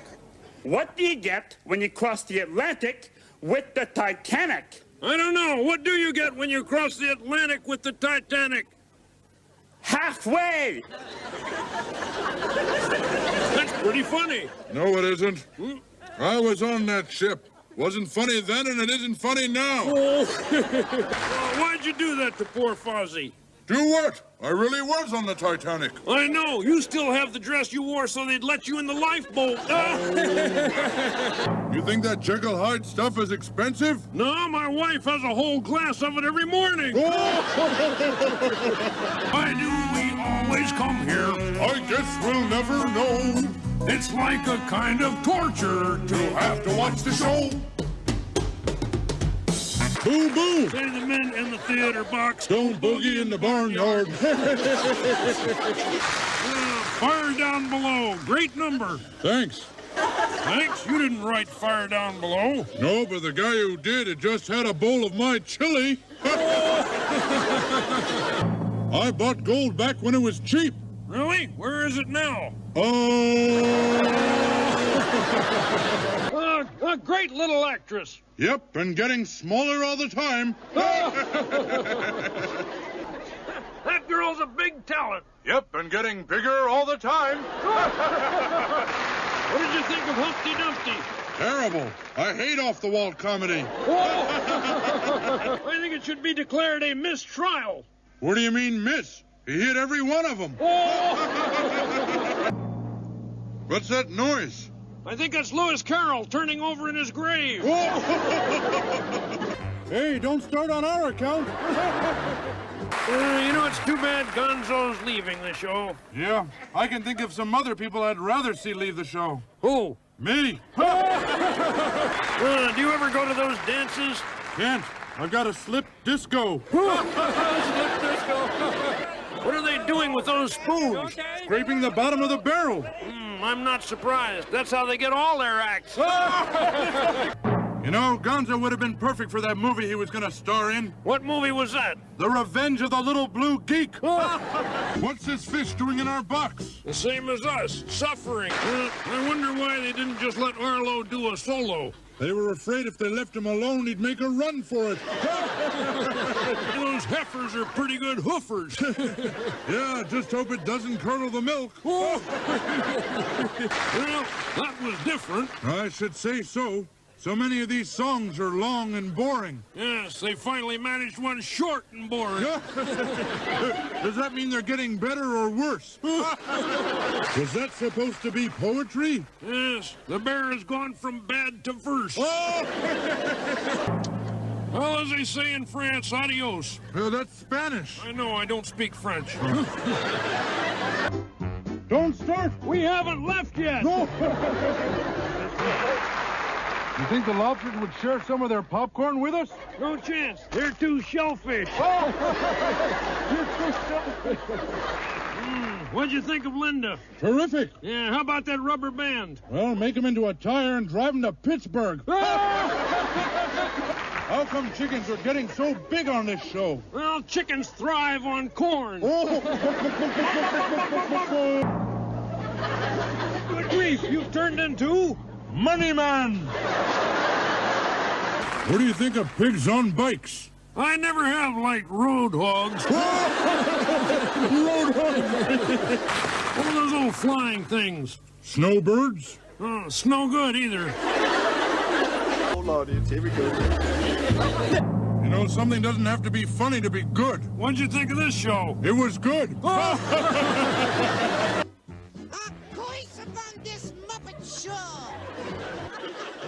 Poor Butch and Sundance. After an escape like that, they'll have to hide out in some dismal, dark, depressing hole in the wall. We'll hide out here, Butch. How about that? They brought the house down. That's an old joke. Well, some things improve with age. You don't. I'll have to introduce the final number. Everyone else around here has turned Swedish. Not all of us, you old bat. Some of us nerdy furgy. Now you are too, you Martin Warren Spearbeat. So much for that. Nu Gavnorska Brock first new. And I demand it now. Wait a minute. I can talk. The spell is broken. We're saved. Well, it's just that your time is up. You guys only paid me for the half-hour quiz. Well, thank goodness.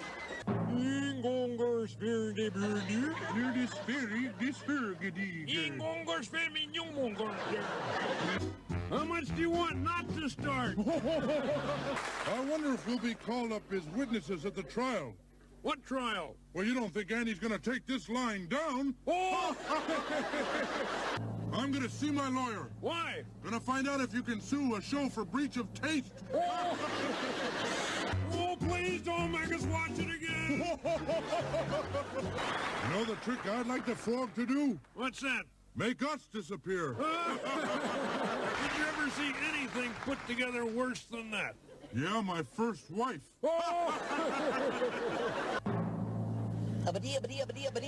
That's all, folks. Personally, I don't care for puppets much. I don't find them believable. I don't believe you. Ole! Bravo! All right? It's all right. Boo! Terrible. Bad. Not bad. Oh, pretty good. Okay. Decent. Fair. Great. I loved it. Poor Fozzie. I don't know whether to laugh or feel sorry for him. He wanted to make us laugh. I feel sorry for him. Well,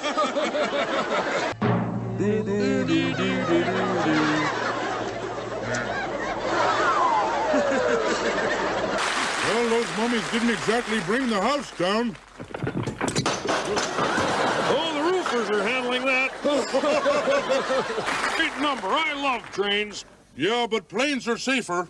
They are? Sure. I only rode on a train once and it had an accident. What happened? A plane fell on it. Oh! Well, that number goes back a long ways. Well, it didn't go back far enough. I could still see it. Oh! Bravo! Where are you? Quiet. We'll get pneumonia. Big deal. This show always makes us sick. How'd you like that? I don't know. I'll ask the avocado. Well, what'd you think? Ooh, loved it, loved it, loved it. That's amazing. No, it's not. He's been a Pearl Bailey fan for years. Poor fellow, lost his nose. How will he smell without it? Same as always. Terrible. Terrific, terrific, wonderful. Say, is your friend the avocado here some kind of professional critic? Nah, he's just unemployed. You should go to work. Try to make something of yourself. Ooh, like what? Guacamole. I didn't like it. What'd the avocado think? It's the pits. Hey, aren't we in the wrong place? I wish we were, but there's the frog. That's what you call a wire act. On this show, everything's a wire act. No? Sure, you keep asking, why are they doing that? Oh! Is that their act? Yep. Well, how come they don't talk? Because it's mime. I thought you said it was theirs. Hey, what's the name of the movie playing at the drive-in? I don't know. What's the point? You'll find out if you're there with a porcupine. All right, moving right along. As you all know, elephants hate spaghetti. So with that in mind, picture, if you will. Wait a minute. Italian elephants don't hate spaghetti. They love it. This is not an Italian elephant. This one hates spaghetti. Do you mind? See, and then he's got me by the throat, and then he's trying to kill me. You might as well. You've been dying all night. It'll put you out of your misery. It'll put us out of ours, too. See, wait, this is art, please. Picture, if you will, a bear crawling off stage. I don't understand him. Why doesn't he do something clever like walking upstairs or walking against the wind? No way. The bear's got no imagination. No. Just when you think this show is terrible, something wonderful happens. What? It ends. Run for your lives! This show is murder! Not Liza! We love Liza! Yeah, we didn't mean to bump her off! No, just the rest of you guys! I knew it! Scratch a critic and you get an assassin. Then your death scene was a trick? Well, after all, darling, I am an actress. Bravo! Bravo! Yeah, best performance we've seen on this show in years! How long are we here for? 20 years. If I'd known that judge was giving us the box, I'd have asked for the chair. I love good gypsy music. So? So I wish they'd play some. Well, what did you think? Yeah, I know what you... This place is cleaner than the theater. True. Seats are more comfortable, too. Yeah, if only the entertainment lives down to my expectations. The rhyming song, huh? They're really getting desperate. Desperation's a good sign. Soon they may panic and run away. Well, what'd you think? Well, a bit shaky. I've seen wars started over less than that. Wrong. There's nothing less than that. Have you ever thought there must be life after death? Every time I leave this theater. Weird. Why did they want the igloo? What? Why did they want the igloo? Well, maybe someone broke their egg. You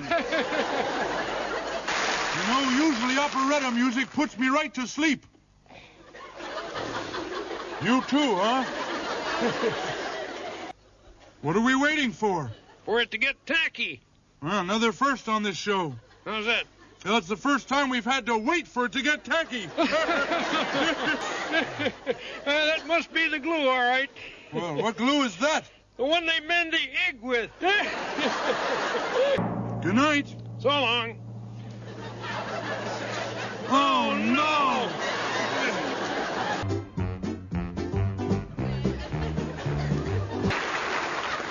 Hey, any sign of Statler and Waldorf?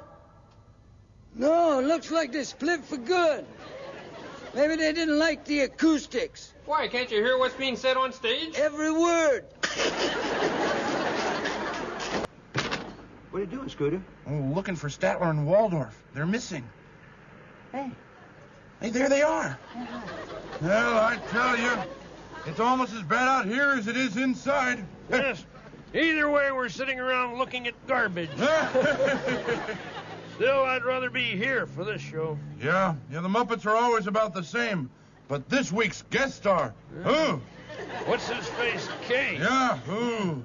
I tell you, he is the worst performer on earth. No, you can't be serious. Well, I am so. No, he's not the worst performer on earth. Well, then who is? Clive Coenga, the singing civil servant. Yeah, you're right. He is pretty bad. What an act. He sings the whole pest control code in the key of F. Then he sings it again because he has to do everything in duplicate. But what's his face, Kay, is a little worse. Yeah, I guess so. Yeah. Wouldn't cross the street to see that guy. Every show, Statler and Waldorf sit up here. Show after show after show. Now I see why. You see why they come? Oh, I see why they left. Oh, wow. Look, there's a bag full of fruits and vegetables up here. Perchance Statler and Waldorf were thinking of throwing a party. Well, this much food won't go very far. Well, they only wanted to throw it as far as the stage. Oh, for sure. Well, I wonder if that K has done his act yet. Well, thank goodness we're not there to know. Imagine a tuned clam player. I hate that Manny K. Manny K? Oh, why, it's Danny K. Well, sure. You're one of our favorites. Oh, better than the tuned clam player? Of course. Now I wish we had seen the show. Huh? Come on in, fellas. Here we go. Are you kidding? They're part of the family. There was something thrilling about being in the show tonight. Yep. Not having to watch it. I've seen enough. Let's leave. That banana boat's a wonderful number. Yeah, and look what they did to it. I have a good mind to go home. You had a good mind, you wouldn't be here in the first place. I think that number raises a pertinent question. What's that? Why did they do it? Don't look now, but I think there's penguins among us. You know, I thought the Pilgrim Fathers were against show business. They were against entertainment. This doesn't count. Arthur! Don't you mean author? His name's Arthur Miller. No. It's Roger Miller. Oh. Roger! These chickens sure make for a different show. Yeah, but it'll all add up to the same old turkey. I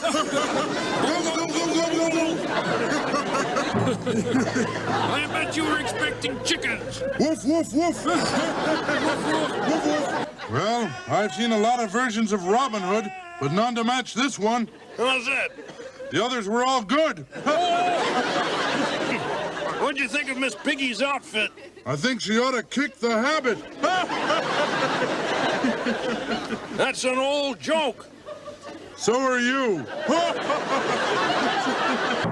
The legend of Robin Hood will never die. No, but it sure got wounded pretty bad tonight.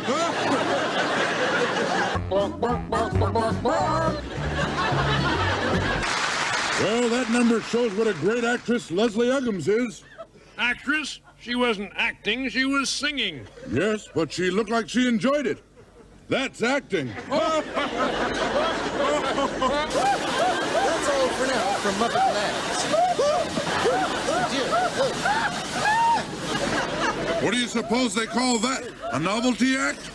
I don't know, but it wasn't too bad. Well, that's a novelty. That reminds me, this show has always reminded me of a sardine. Why? It's a little fishy. Have we ever said that this show is for the birds? Yes, and we'll keep saying it till it gets a laugh. Why don't they make things funny? Oh, poor little guy. Hope he's not hurt. Well, at least he got the pig to stop singing. Ever gone to a witch doctor? They're all witch. Ever heard of a poor doctor? Did you see that? Yes, the frog is certainly taking a beating on this show. Yeah, it's hard to feel sorry for him. We take a beating every show. They sell insurance for this show? What's the hard hat for? I want to be ready in case they start throwing pigs at us again. Terrific. I wonder how the frog did it.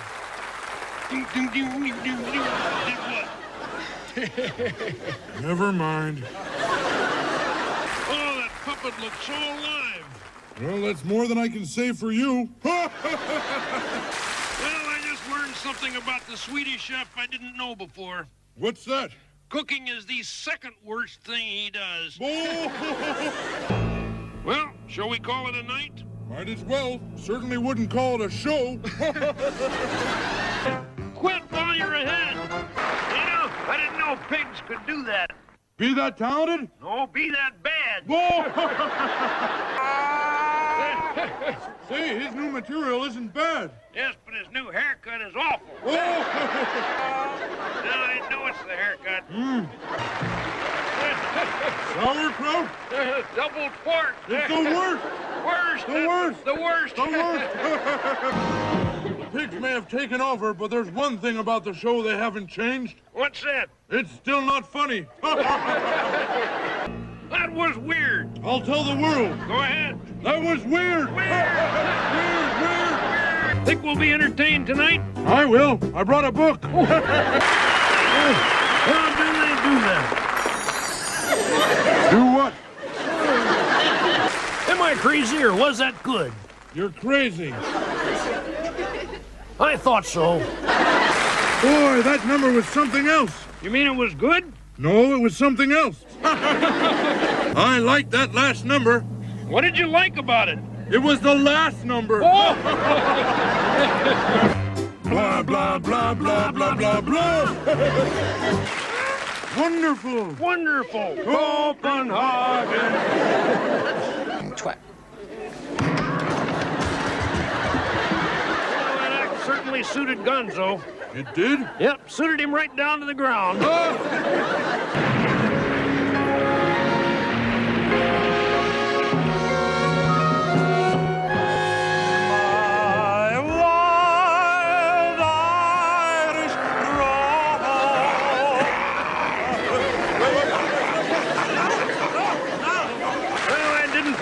To see it, but for once they've given us something other than second-rate entertainment. What's that? Third-rate entertainment. You know, they can improve the whole show if they just change the ending. How? Put it closer to the beginning. Well, it's downhill from here. Here! Catch! Waste of time. Nothing will save this show. That song brings back memories. What memories? I forgot. That Petula Clark sure can carry a tune. Yeah, she's got to do better than that tonight. She's got to carry the whole show. No! Well, I wish they had done that differently. How would you want them to do it? Better. All right, Frog, we watched the show. Yeah, unlock the doors. How much to get things started?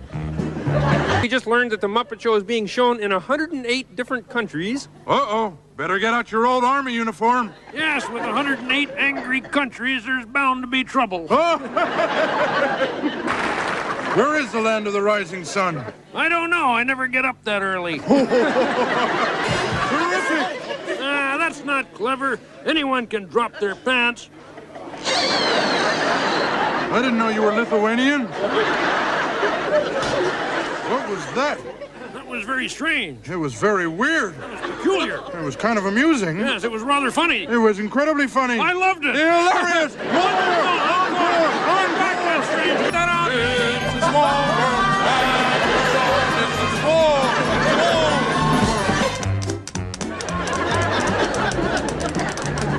Landing safely between those two elderly gentlemen. What? Oh, I can assure you, you'll be in no danger. You're right. We'll be in Chicago. For their own safety, while they were dozing, I took the precaution of chaining them to their chairs. On my mark. Get set. Go.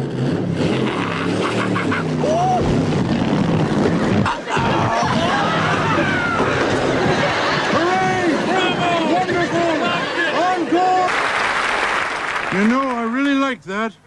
Yep, me too. Are we in the right theater? And now for the second time this evening, the great Gonzo will attempt a motorcycle jump off of this stage into that box up there, landing safely between those two elderly gentlemen. We're not afraid. We know Gonzo. If at first you don't succeed, fail again. And so here he is now, ladies and gentlemen. I'm ready, Kermit! Yeah, I'm introducing you. Introduce fast, I'm really ready. Okay, ladies and gentlemen, the great Gonzo!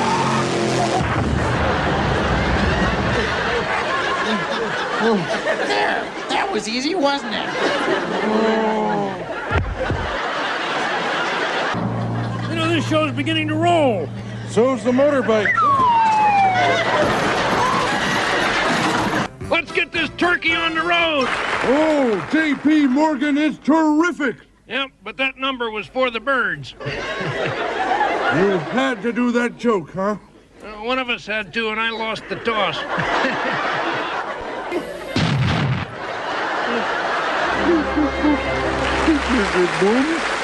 Now, wait just a minute. That's the second time tonight they've used a bomb joke. Three's a charm. Next introduction. Oh, yeah? Well, he's the only one who does. Hey, come on, guys. No heckling. I mean, I'm not even out here to tell jokes. Have you ever been? Hey, you know that bear is funny. You're right. In fact, I never enjoyed you more than I did last week. Oh, well, I didn't do an act last week. I rest my case. No! Let my go! For you. Do you suppose that means we'll never see them again? Well, we can always hope. I now realize television has one major advantage over a live stage show. Oh? What's that? A television you can turn off. I wonder if anybody watches this show besides us. Besides me. We're old men. Give us a break. That Lou Rawls is one fantastic singer. So am I. Hey, you want to hear me sing? Only if you sing solo. Solo? So low I can't hear. I just love scat. What? Scat! Scat! What, is there a pussycat in here? Hey, this is a great way for Fozzie to do his material. Yeah, a moving target is harder to hit. Oh, yeah? Well, watch this. I'm going to tell this next joke while skating backwards and with my foot in the air, wiggling my ears. Here goes. Okay.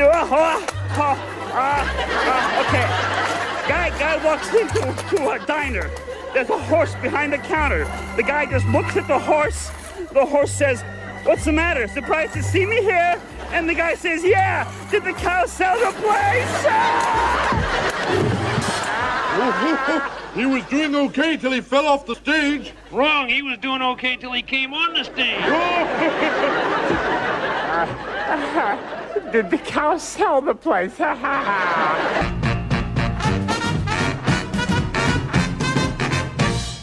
I love tonight's show.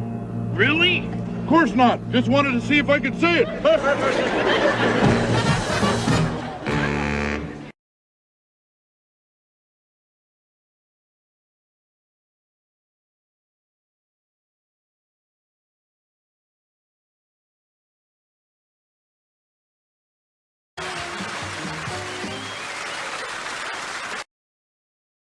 So this is...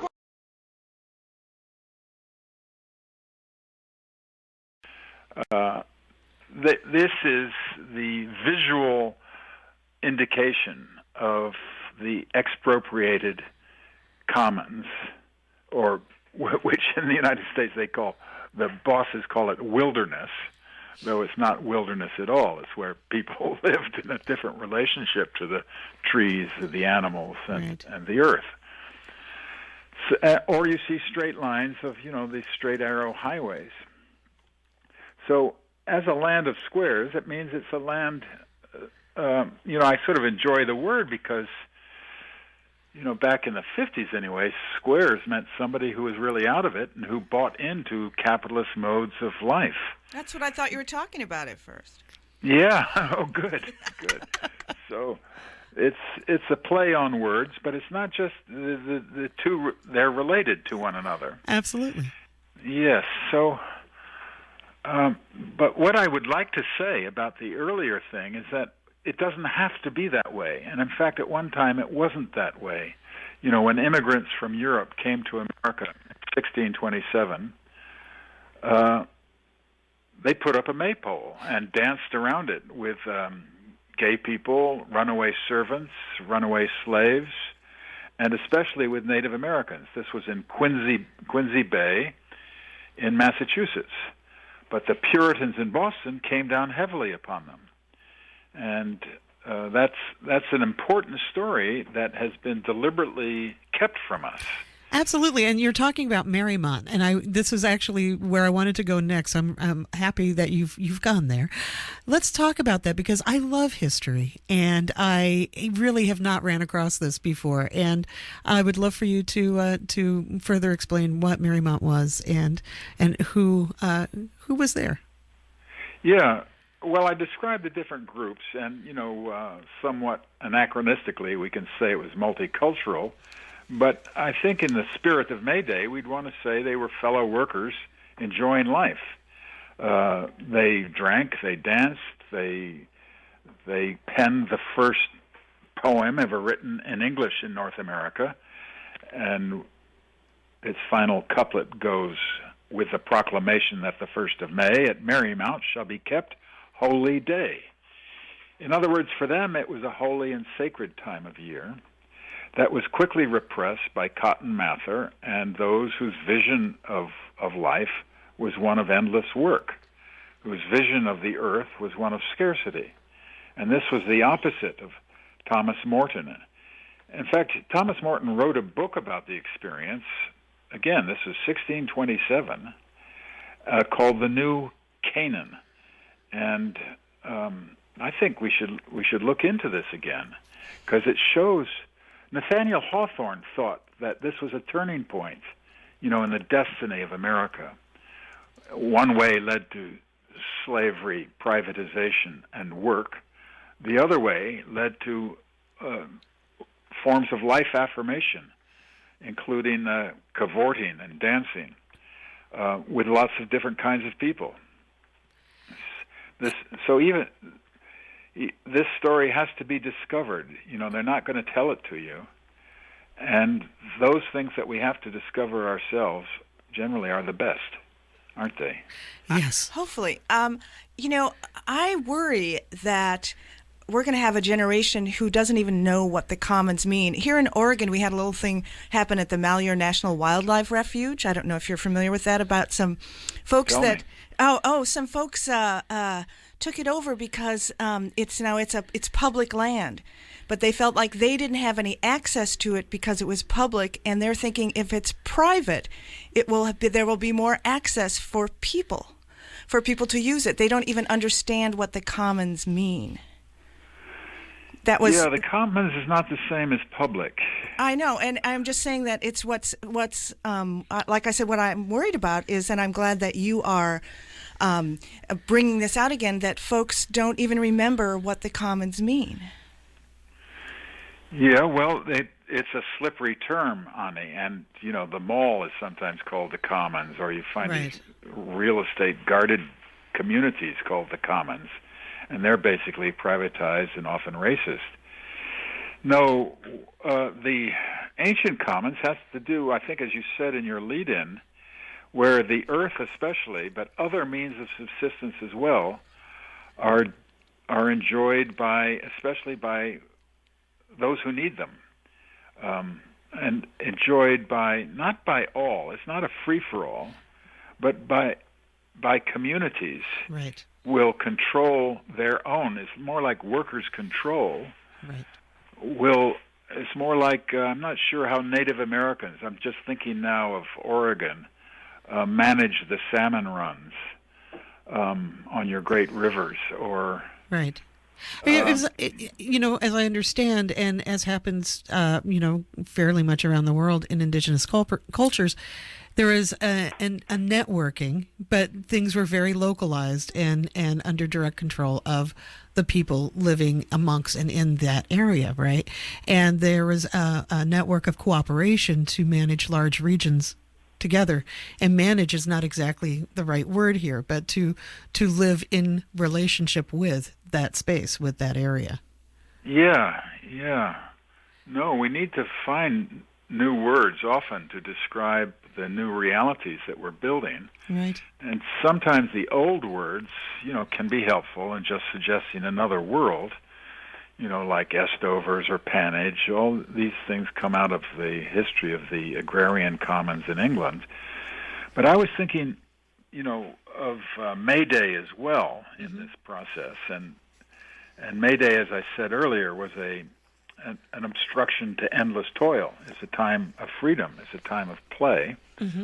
Or, as that poem said, it's a holy time. It's more akin. So it's a time to think about the earth, to think about our relationships, our deep relationships. But anyway, Haymarket as a workers' holiday absolutely came coming about, forward, yeah.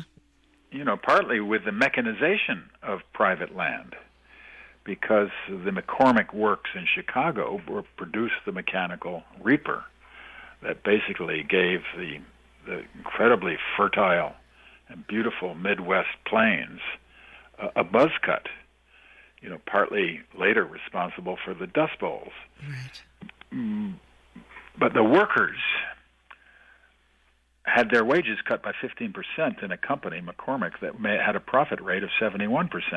And they went on strike, and the police killed 4 of them. And in protest, the people of Chicago called for a meeting, a public assembly, to discuss it at Haymarket in 1886. And then on the 1st of May, a stick of dynamite was thrown, and then all hell broke loose. The sheriff said, lock them up and look up the law afterwards. Right. And then 4 people were hanged, August Spies and Albert Parsons, George Engel, and Adolf Fischer were hanged on November 1887. And that began the 8-hour movement. So putting some limit to endless work and some limit to the regimes of scarcity. I think I want to continue on that theme in just a moment. I want to go ahead and invite Teresa onto the air to let us know how we're doing in our fundraising efforts. Peter, I think that I think I might have warned you. We are, in fact, a community radio station, and we are engaged in our membership drive. Good morning, Teresa. Good morning. Well, fundraising has been going pretty well this morning, and Peter Leinbach has been on Democracy Now! Also, and so that's that same voice as I you love thought. synchronicity. And we have the book to offer you. And so by calling 877-500-KBOO, 877-500-5266, you can get a copy of The Incomplete, True, Authentic, and Wonderful History of Mayday. And we've got that for, let's see, you can get that for only $6.25 a month. That's the minimum suggested donation. I would say go for $10. What the heck? And give us a call, 877-500-5266, and get your own copy of this very poetic book, and it's a handy size to carry around with you. Very inspiring. Jinka Soderberg is here. An essential compendium of reflections on the glorious occasion of May 1st, the International May Day holiday. That's $6.25 a month. I want to just thank a few people. I want to thank Uma from Portland, renewing member, and Terry from Beaverton, a renewing member, and Elm from Albany. These are people who participated in this life affirmation here going on at KBOO, this network of cooperation that lives in relationship with the area where you live, as they're talking about in the show and as we are a part of here in community radio. So let's thank you next. We did make our goal for Democracy Now! So thank you for everyone who gave during Democracy Now! And we have a, $900 goal for this hour. So we know that we can do it with your support, whether you could do $10 or $20 a month. And I want to hear from some first-timers. So give us a call, 877-500-5266. Janka, you said it. It's life affirming. I mean, we all get together and we actually do something about our world. We do something about moving towards a better world. I love that about KBOO. I love being able to come down here and participate in the pledge drive. We're at 20 Southeast 8th, which is just across from downtown on the southeast side on Burnside Street. You can find us pretty easily.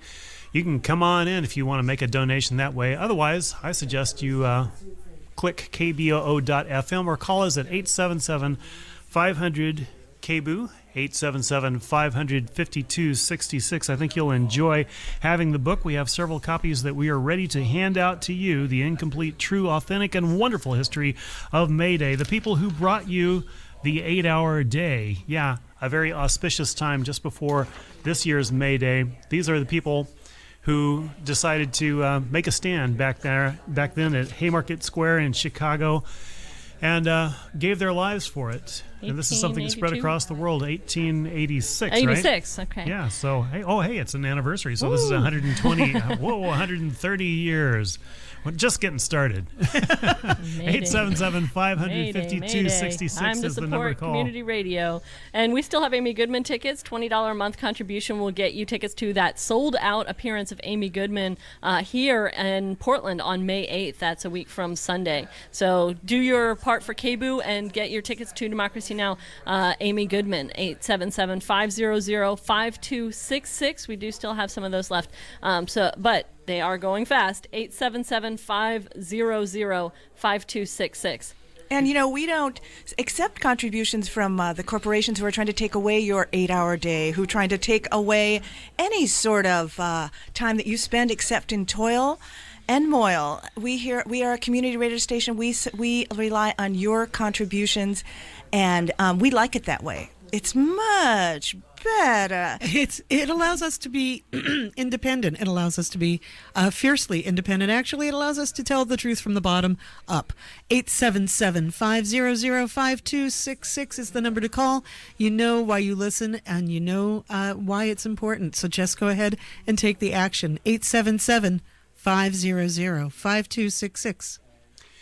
It's fun to be a part of actually moving forward. It's great to have that KBOO sticker. When you see that KBOO sticker on cars and trucks across the region, and bikes, those are people who have contributed to KBOO. Those are people who are in on it. And here it is, almost May Day, a wonderful time for you to decide that you want to be a part of it too, and you want your own KBOO bumper sticker. 877-500-5266 or a hoodie. It's a kind of chilly day today. You might need a hoodie. And it's going to be chilly off and on. You know how it is in this region, and you kind of need a hoodie. And this is a wonderful hoodie that we're offering. It has a terrific graphic on front with the radio tower and a big red star, just to be militant. 877-500-5266 and $20. If you got $20 right now, you'll probably have $20 next month, which means that you can be a $240 contributor to KBOO and have one of those hoodies, which is the only way you can get it. If you see a hoodie, that's someone who's kicking down every month. You could be one of those people. 877-500-KBOO, 877-500-5266. You don't want to be walking down the street and just admiring those people with the hoodies and say, wow, they're the ones that are bringing me KBOO Community Radio every month. No, you want to be one of them. You want to be one of us. You want to be the hoodie wearer. $20 a month. It's really not too much to ask. I mean, it seems like a lot when you say it, $40. Oh my gosh, that's a lot of money. But $20 a month, not too bad. It's doable. I've heard Ani say that I do it because I wanted the hoodie. We got the hoodie. I do it too. I Be a believe part of the Teresa club. does as well. And I want to hear from the first timers. Come on, be a first timer and say, look, I am taking the plunge. I'm going to be an owner of this radio station. 877-500-5266. And I thank you so much, Chenka and Teresa. I want to get back to Peter here. Peter Linebaugh is the professor emeritus of history and author of many a book, including the latest, The Incomplete, True, Authentic, and Wonderful History of Mayday, a collection of essays that you have written over the years, and looking at Mayday from so many angles, so many perspectives. I have to say, it was such a joy to read this book, as Mayday has been that's my favorite holiday since I was a teenager, because what's not to love about Mayday? Thank you, Peter, for hanging out on the line with us. You're welcome. Hooray, hooray, the 1st of May. Outdoor loving begins today. Yes, indeed. A fine traditional take on the day. And certainly life-affirming and of the commons, as, in Beltane, the Celtic holiday, the Celtic take, and throughout the British Isles areas. This was a time of fertility. This was a time where people would celebrate with great abandon, far into the night, with bonfires, and some pairing up was happening, let's just say, in that way of fertility rites everywhere. That's right. So, and I love how that greening, the renewal of the year, that energy is always with us. And now we get to the second part, right? So we've looked at the green of Mayday. Let's look at the black and the red of Mayday. You were just mentioning the Haymarket Martyrs as we looked at our fundraising.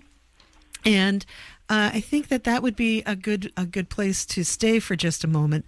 One of those martyrs, Albert Parsons, is a very interesting character, and you have in one of your essays you talk about George Rowick, who in speaking to the University of Massachusetts to observe Mayday on the 100th anniversary of Haymarket, emphasized that Albert Parsons, he emphasized that he was, in fact, in his earlier life, a soldier for the Confederacy, for the slave owners, and fought for the South during the Civil War, and then went on to come to consciousness, to actually marry Lucy Parsons and become one of the Haymarket martyrs. And you write, Rowick wanted to emphasize that human beings change owing to circumstances, owing to one another.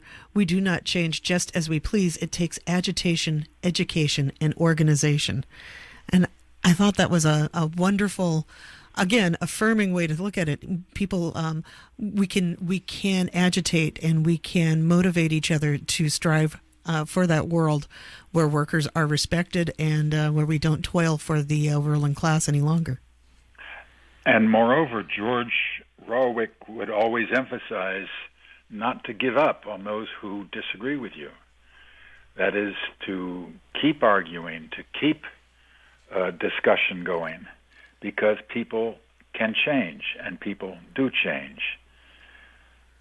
And so this was just as Albert Parsons changed from being a slaver, fighting for the slave power, to fighting against the slavers, that is, the Gilded Age capitalists of Chicago. He explained he asked at the trial, what is socialism or anarchism? And he answered, briefly stated, it is the right of the toilers to the free and equal use of the tools of production, and the right of the producers to their product. There was a simple, clear statement, and he hanged for those views. Also hanged with him was August Spies, who said this: there will come a time when our silence will be more powerful than the voices you strangle today. And this has happened, hasn't it? That even though they were snuffed out, their life was brought to a conclusion in a violent and dishonest way, the goals and the ideals of Albert Parsons were carried forth by his wonderful widow, Lucy Parsons, and also by workers in the other parts of the world who honored these martyrs for the 8-hour struggle. And we see May Day around the world being celebrated as a workers' holiday. Yes. But not so much then, here. With the first great workers' rebellion in the Soviet Union, not rebellion, but revolution, May Day soon was disoriented, degraded, and into a military holiday when the Soviet Union would parade vast missiles and engines of destruction through the streets. So many people, so it became part of the Cold War. And Eisenhower, in response, changed May Day from a workers' holiday to Law Day. In some ways, the exact opposite, because it was a lawless action of the police and the Chicago judicial authorities that led to the hanging. And they were subsequently and posthumously pardoned by Altgeld, the governor of Illinois. But this is a very important story for us to remember now in 2016, when I think, again, we need to have a coalition of many different kinds of people to answer the questions, what is democratic socialism? What is a political revolution? These are questions that have come up even in the presidential campaign. Yeah, who'd have thunk? Yeah. Well, we must begin thinking about it. Absolutely. Yeah, and I think that Albert Parsons can help us, and Lucy Parsons, and August Spies, among others. But on May Day, we think of them in particular. Well, and changing it to Law Day, I mean, how uncelebratory is that? You just don't get less celebratory than Law Day. A bit dry for the time of year, let's just say. Yes, to put it mildly. And of course, the U.S. having our Labor Day declared, in September is sort of the opposite feel, as we go into the fall, as we are at, not quite right angles, but pretty close, to the rest of the world and worker empowerment. Yeah, the story there is Grover Cleveland was running for office, and he needed the support of trade unionists, even in the 1890s. So he couldn't just abolish Labor Day, but what he could do was to separate it from the rest of the world. And so he changed May Day as a workers' holiday, and as you say, made it the 1st of September. And then he said, our duty on the 1st of September is not to march with our unions and our brothers and sisters, and people who are not in union, but casual workers, home workers. It's not for workers. What he said is go out and shop. That's always the answer. Remember, business as usual. Yes, exactly. 9/11, go shopping, as if this is the normal. This will help thing. us all. Retail therapy, it's all you need, folks. Oh, yeah. My. Well, let's get to some analysis. Actually, I love your discussion of the point of the pick and the seeds of the bowl. The analysis and the synthesis, the inanimate and the animate coming together as we look at our history and as we look at, for a path forward. Can you talk a little bit about that concept of the analysis and the synthesis, the point of the pick and the seeds of the bowl? Where'd you get those concepts? Well, analysis means taking things apart, and synthesis means putting things together. And these are terms used I think, by philosophers and logicians. And I got two images to think of them instead. The bowl of seeds, that's the most precious thing, maintained generally by women in their communities, to save aside some seeds for the following year's planting and harvest. And so the destruction and the taking away of the seed, taking away of that bowl, is a major step in expropriation, because as well as a major step in the development of patriarchy, because it takes away from the power of women the power of food for future generations. And then the point of the pick comes, has a more masculinist register to it. This is a term that the great Welsh coal miner, Aneurin Bevan, used. He wanted to say that all of history and everything starts with a point of the pick. That is, the miner's tool at working underground at the coal face, picking out by brute strength coal rock from the face. And, of course, coal is the basis,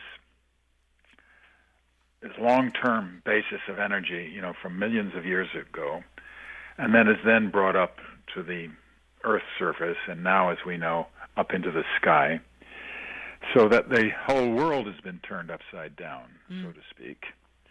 But what Aneurin Bevan, and just to remind everybody, Aneurin Bevan is the founder of National Health. He's the one who made health care free for all people in the British Isles. And this was back in the 1940s. In any case, he himself had been a miner and came from a miner's community. So he knew whereof he spoke.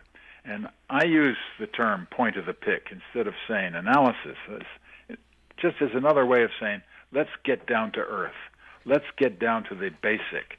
As you were saying earlier in the discussion, let's consider the commons in our own locality, rather than as a general idea. It has to have practical meaning. And so that, in a way, is why I was using that metaphor, point of the pick. And to remind us also, I think even more important, Annik, is, as I wrote in Counterpunch today, to remember Marikana in South Africa. This is where the miners produce petroleum, platinum, essential to the catalytic converter, and thus it abates somewhat the poisons that come from automobile civilization.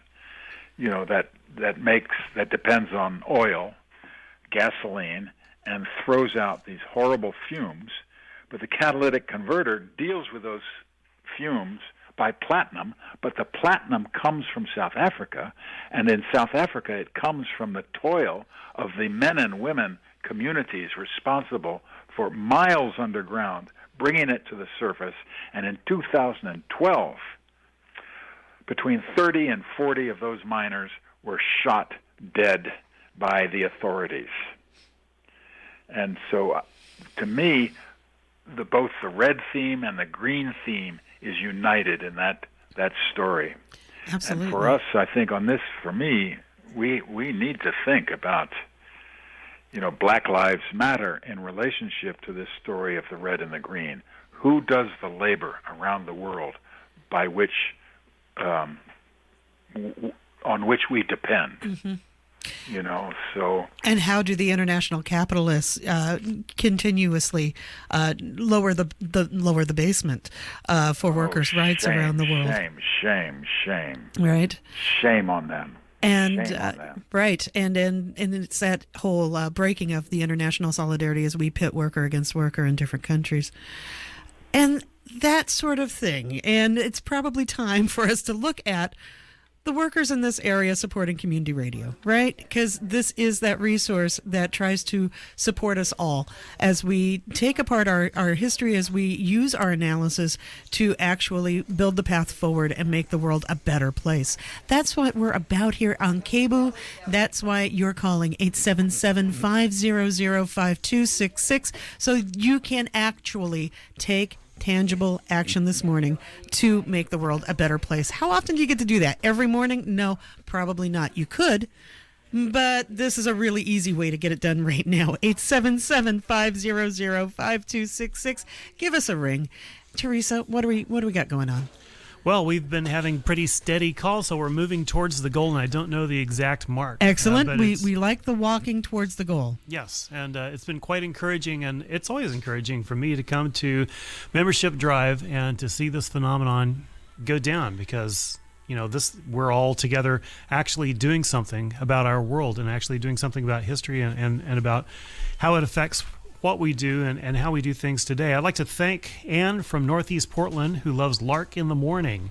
I'd like to thank Matt from, it looks like Poly Green or Pure Green in Northeast Portland, who gave online at kboo.fm. Fran from Portland has increased her membership, and not only that, it's done in the sustaining membership manner. A little bit every Super month. Fantastic. You can do that. Barbara Baker has renewed her pledge. She's from Southeast Portland, and you can call 877-552-66, 877-500-KBOO, and you can call from New York. You can call from Dallas. You can call from Malala, and it all works. 877-500-KBOO, 877-500-5266. Now, you've been hearing about this work of history, The Incomplete, True, Authentic, and Wonderful History of Mayday by Peter Linebaugh, who's on the line.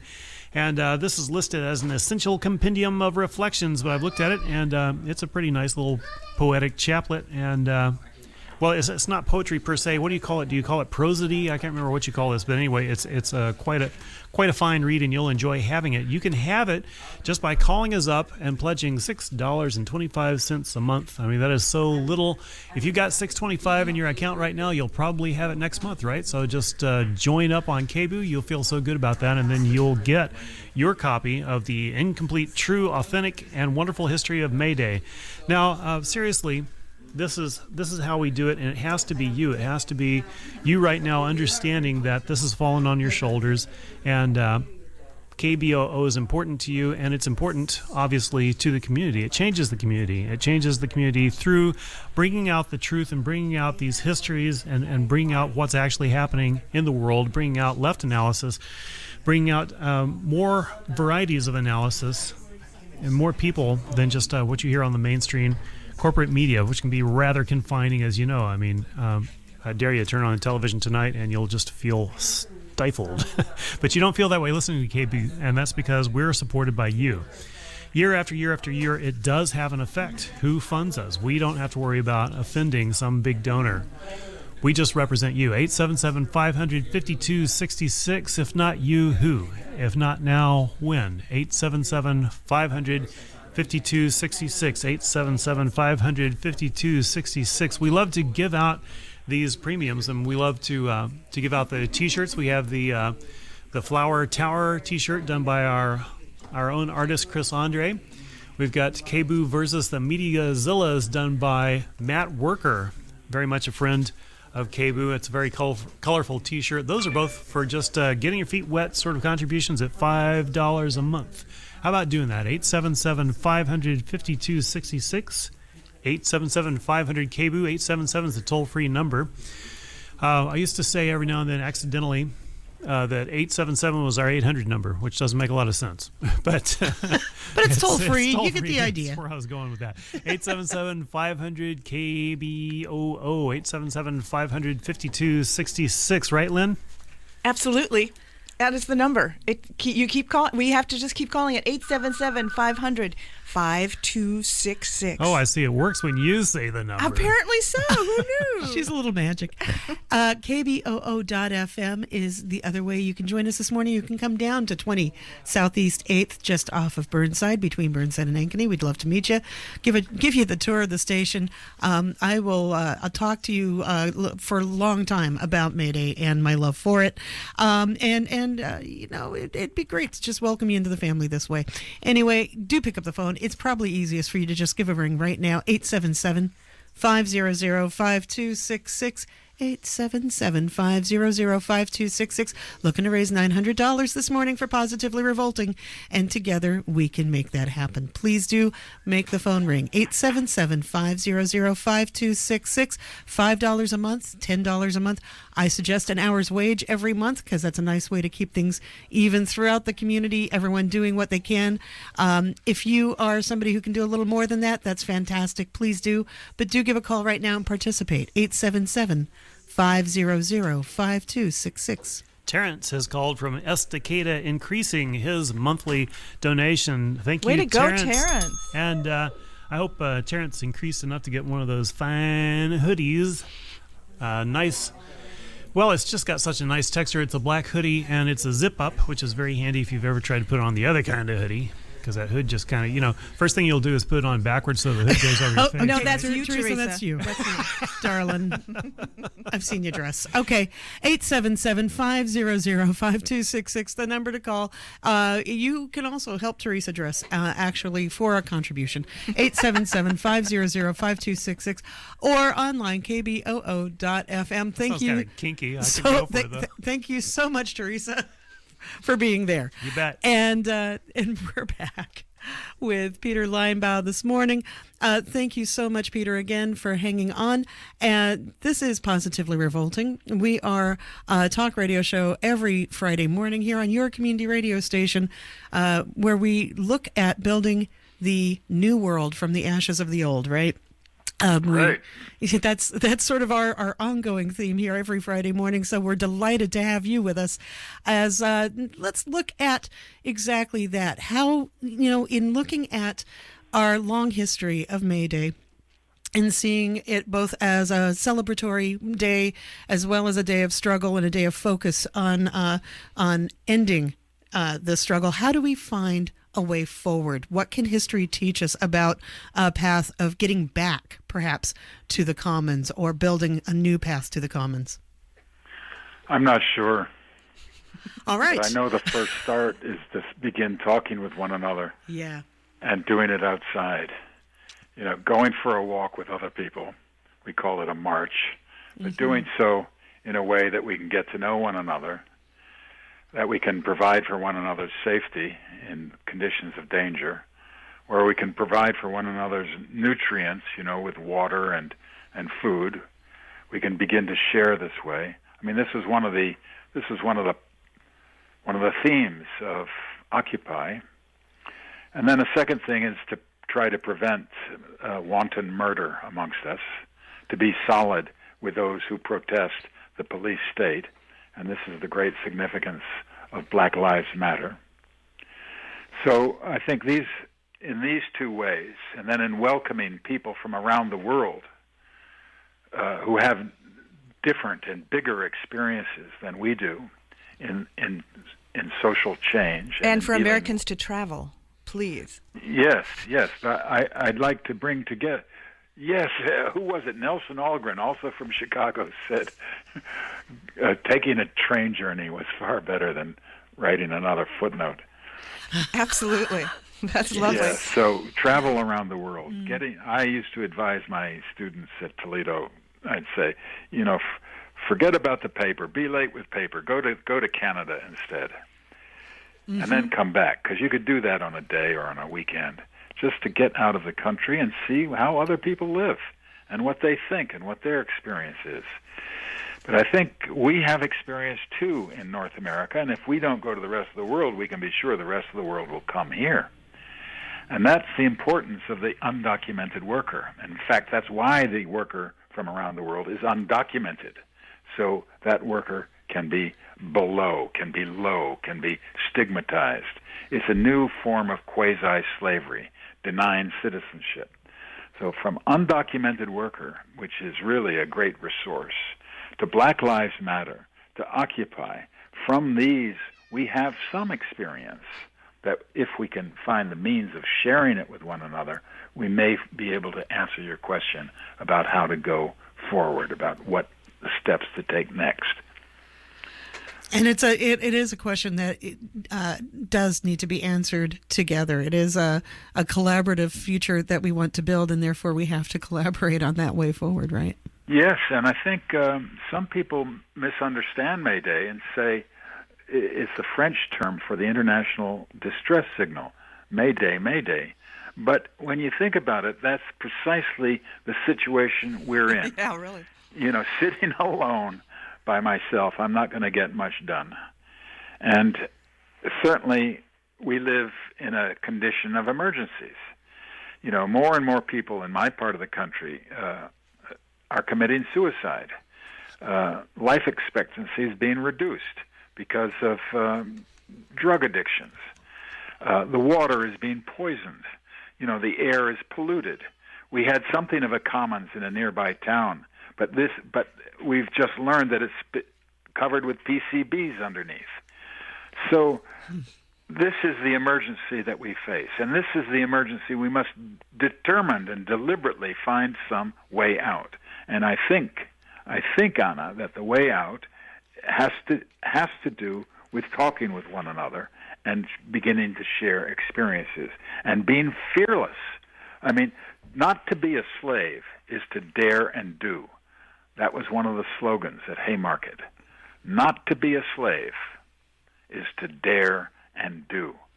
Remember, this is right after the 13th Amendment, right after the tremendous victory that we accomplished in the USA, or the so-called USA, led by African Americans, led by people like John Brown, and then Abraham Lincoln will come and work with it.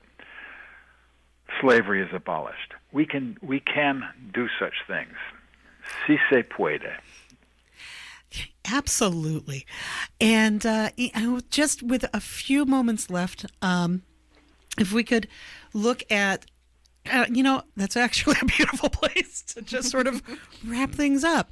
I am encouraged. We have a history. Of course, there's actions this Sunday in Portland and all over. We have this history of boisterous celebrations of May Day locally and all over, as for at least the last 130 years.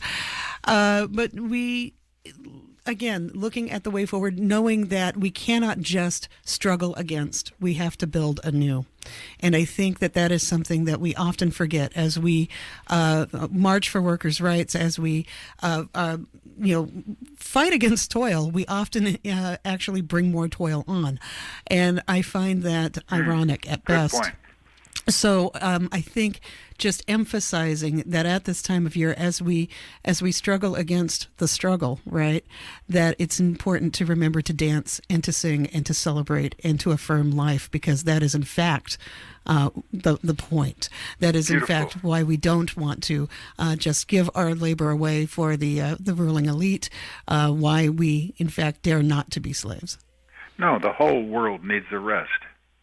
We need a rest, and especially the earth needs a rest. This is the meaning of Jubilee, and we got to slow down and stop. And the people who can stop it are us.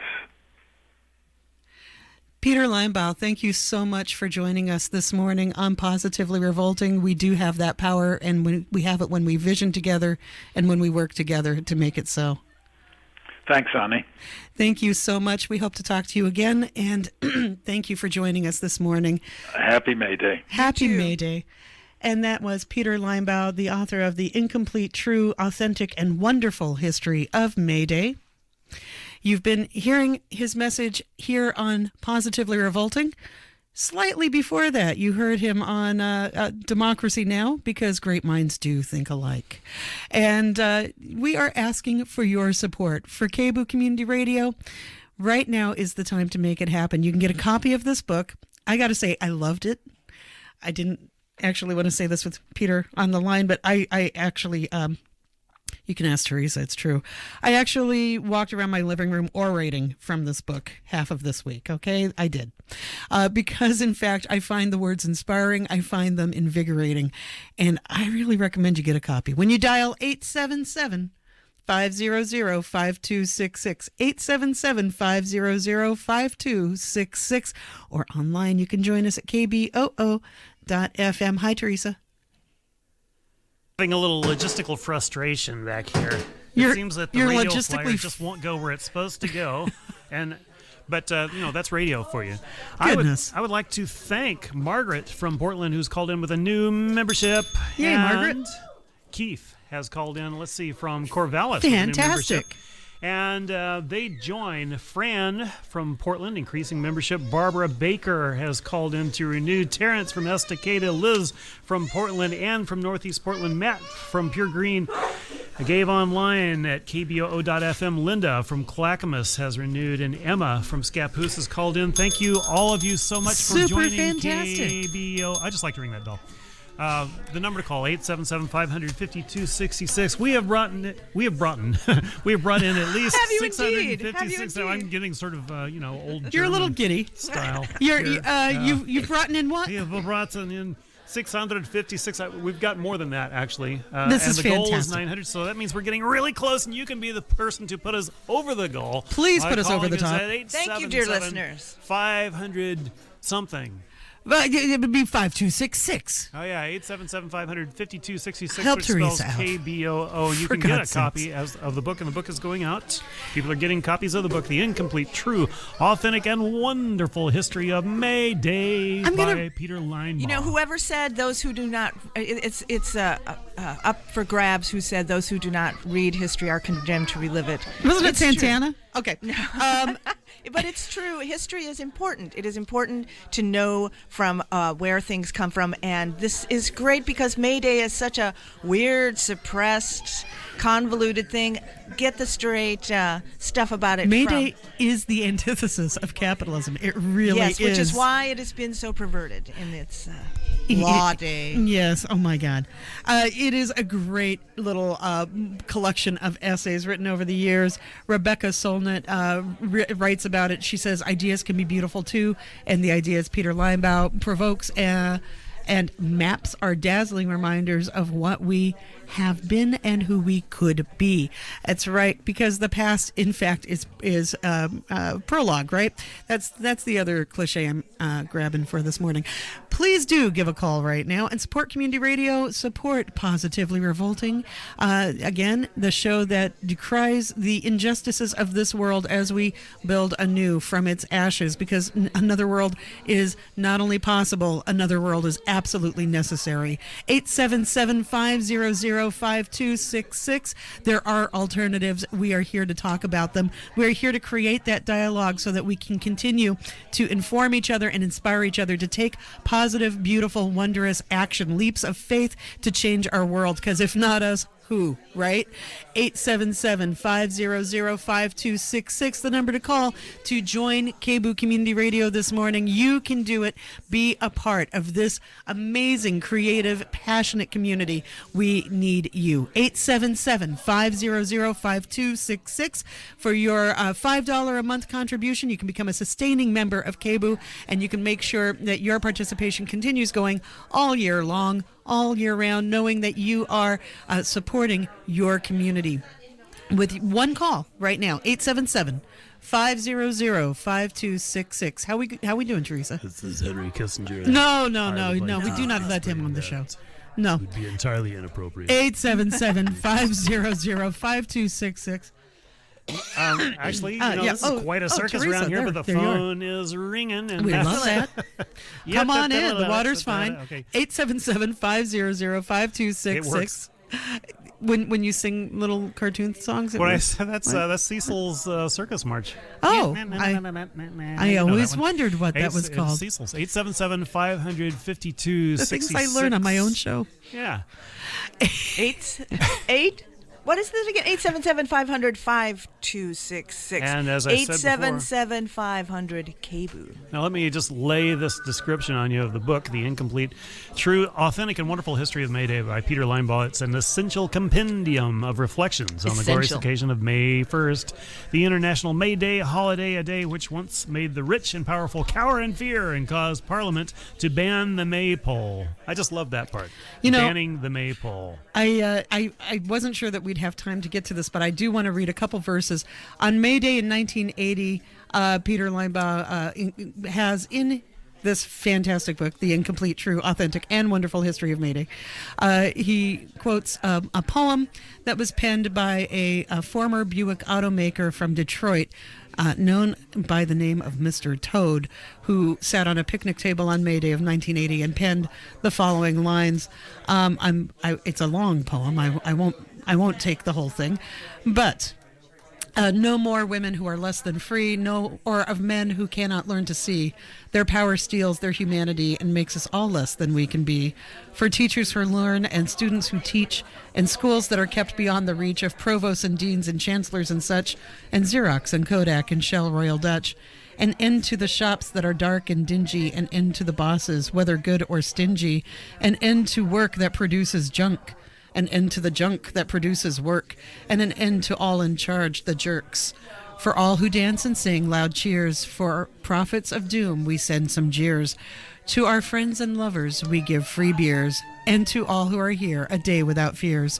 So on this 1st of May, we all should say that we will either make it or break it. Or to put it another way, let's take it easy, but let's take it. You had me at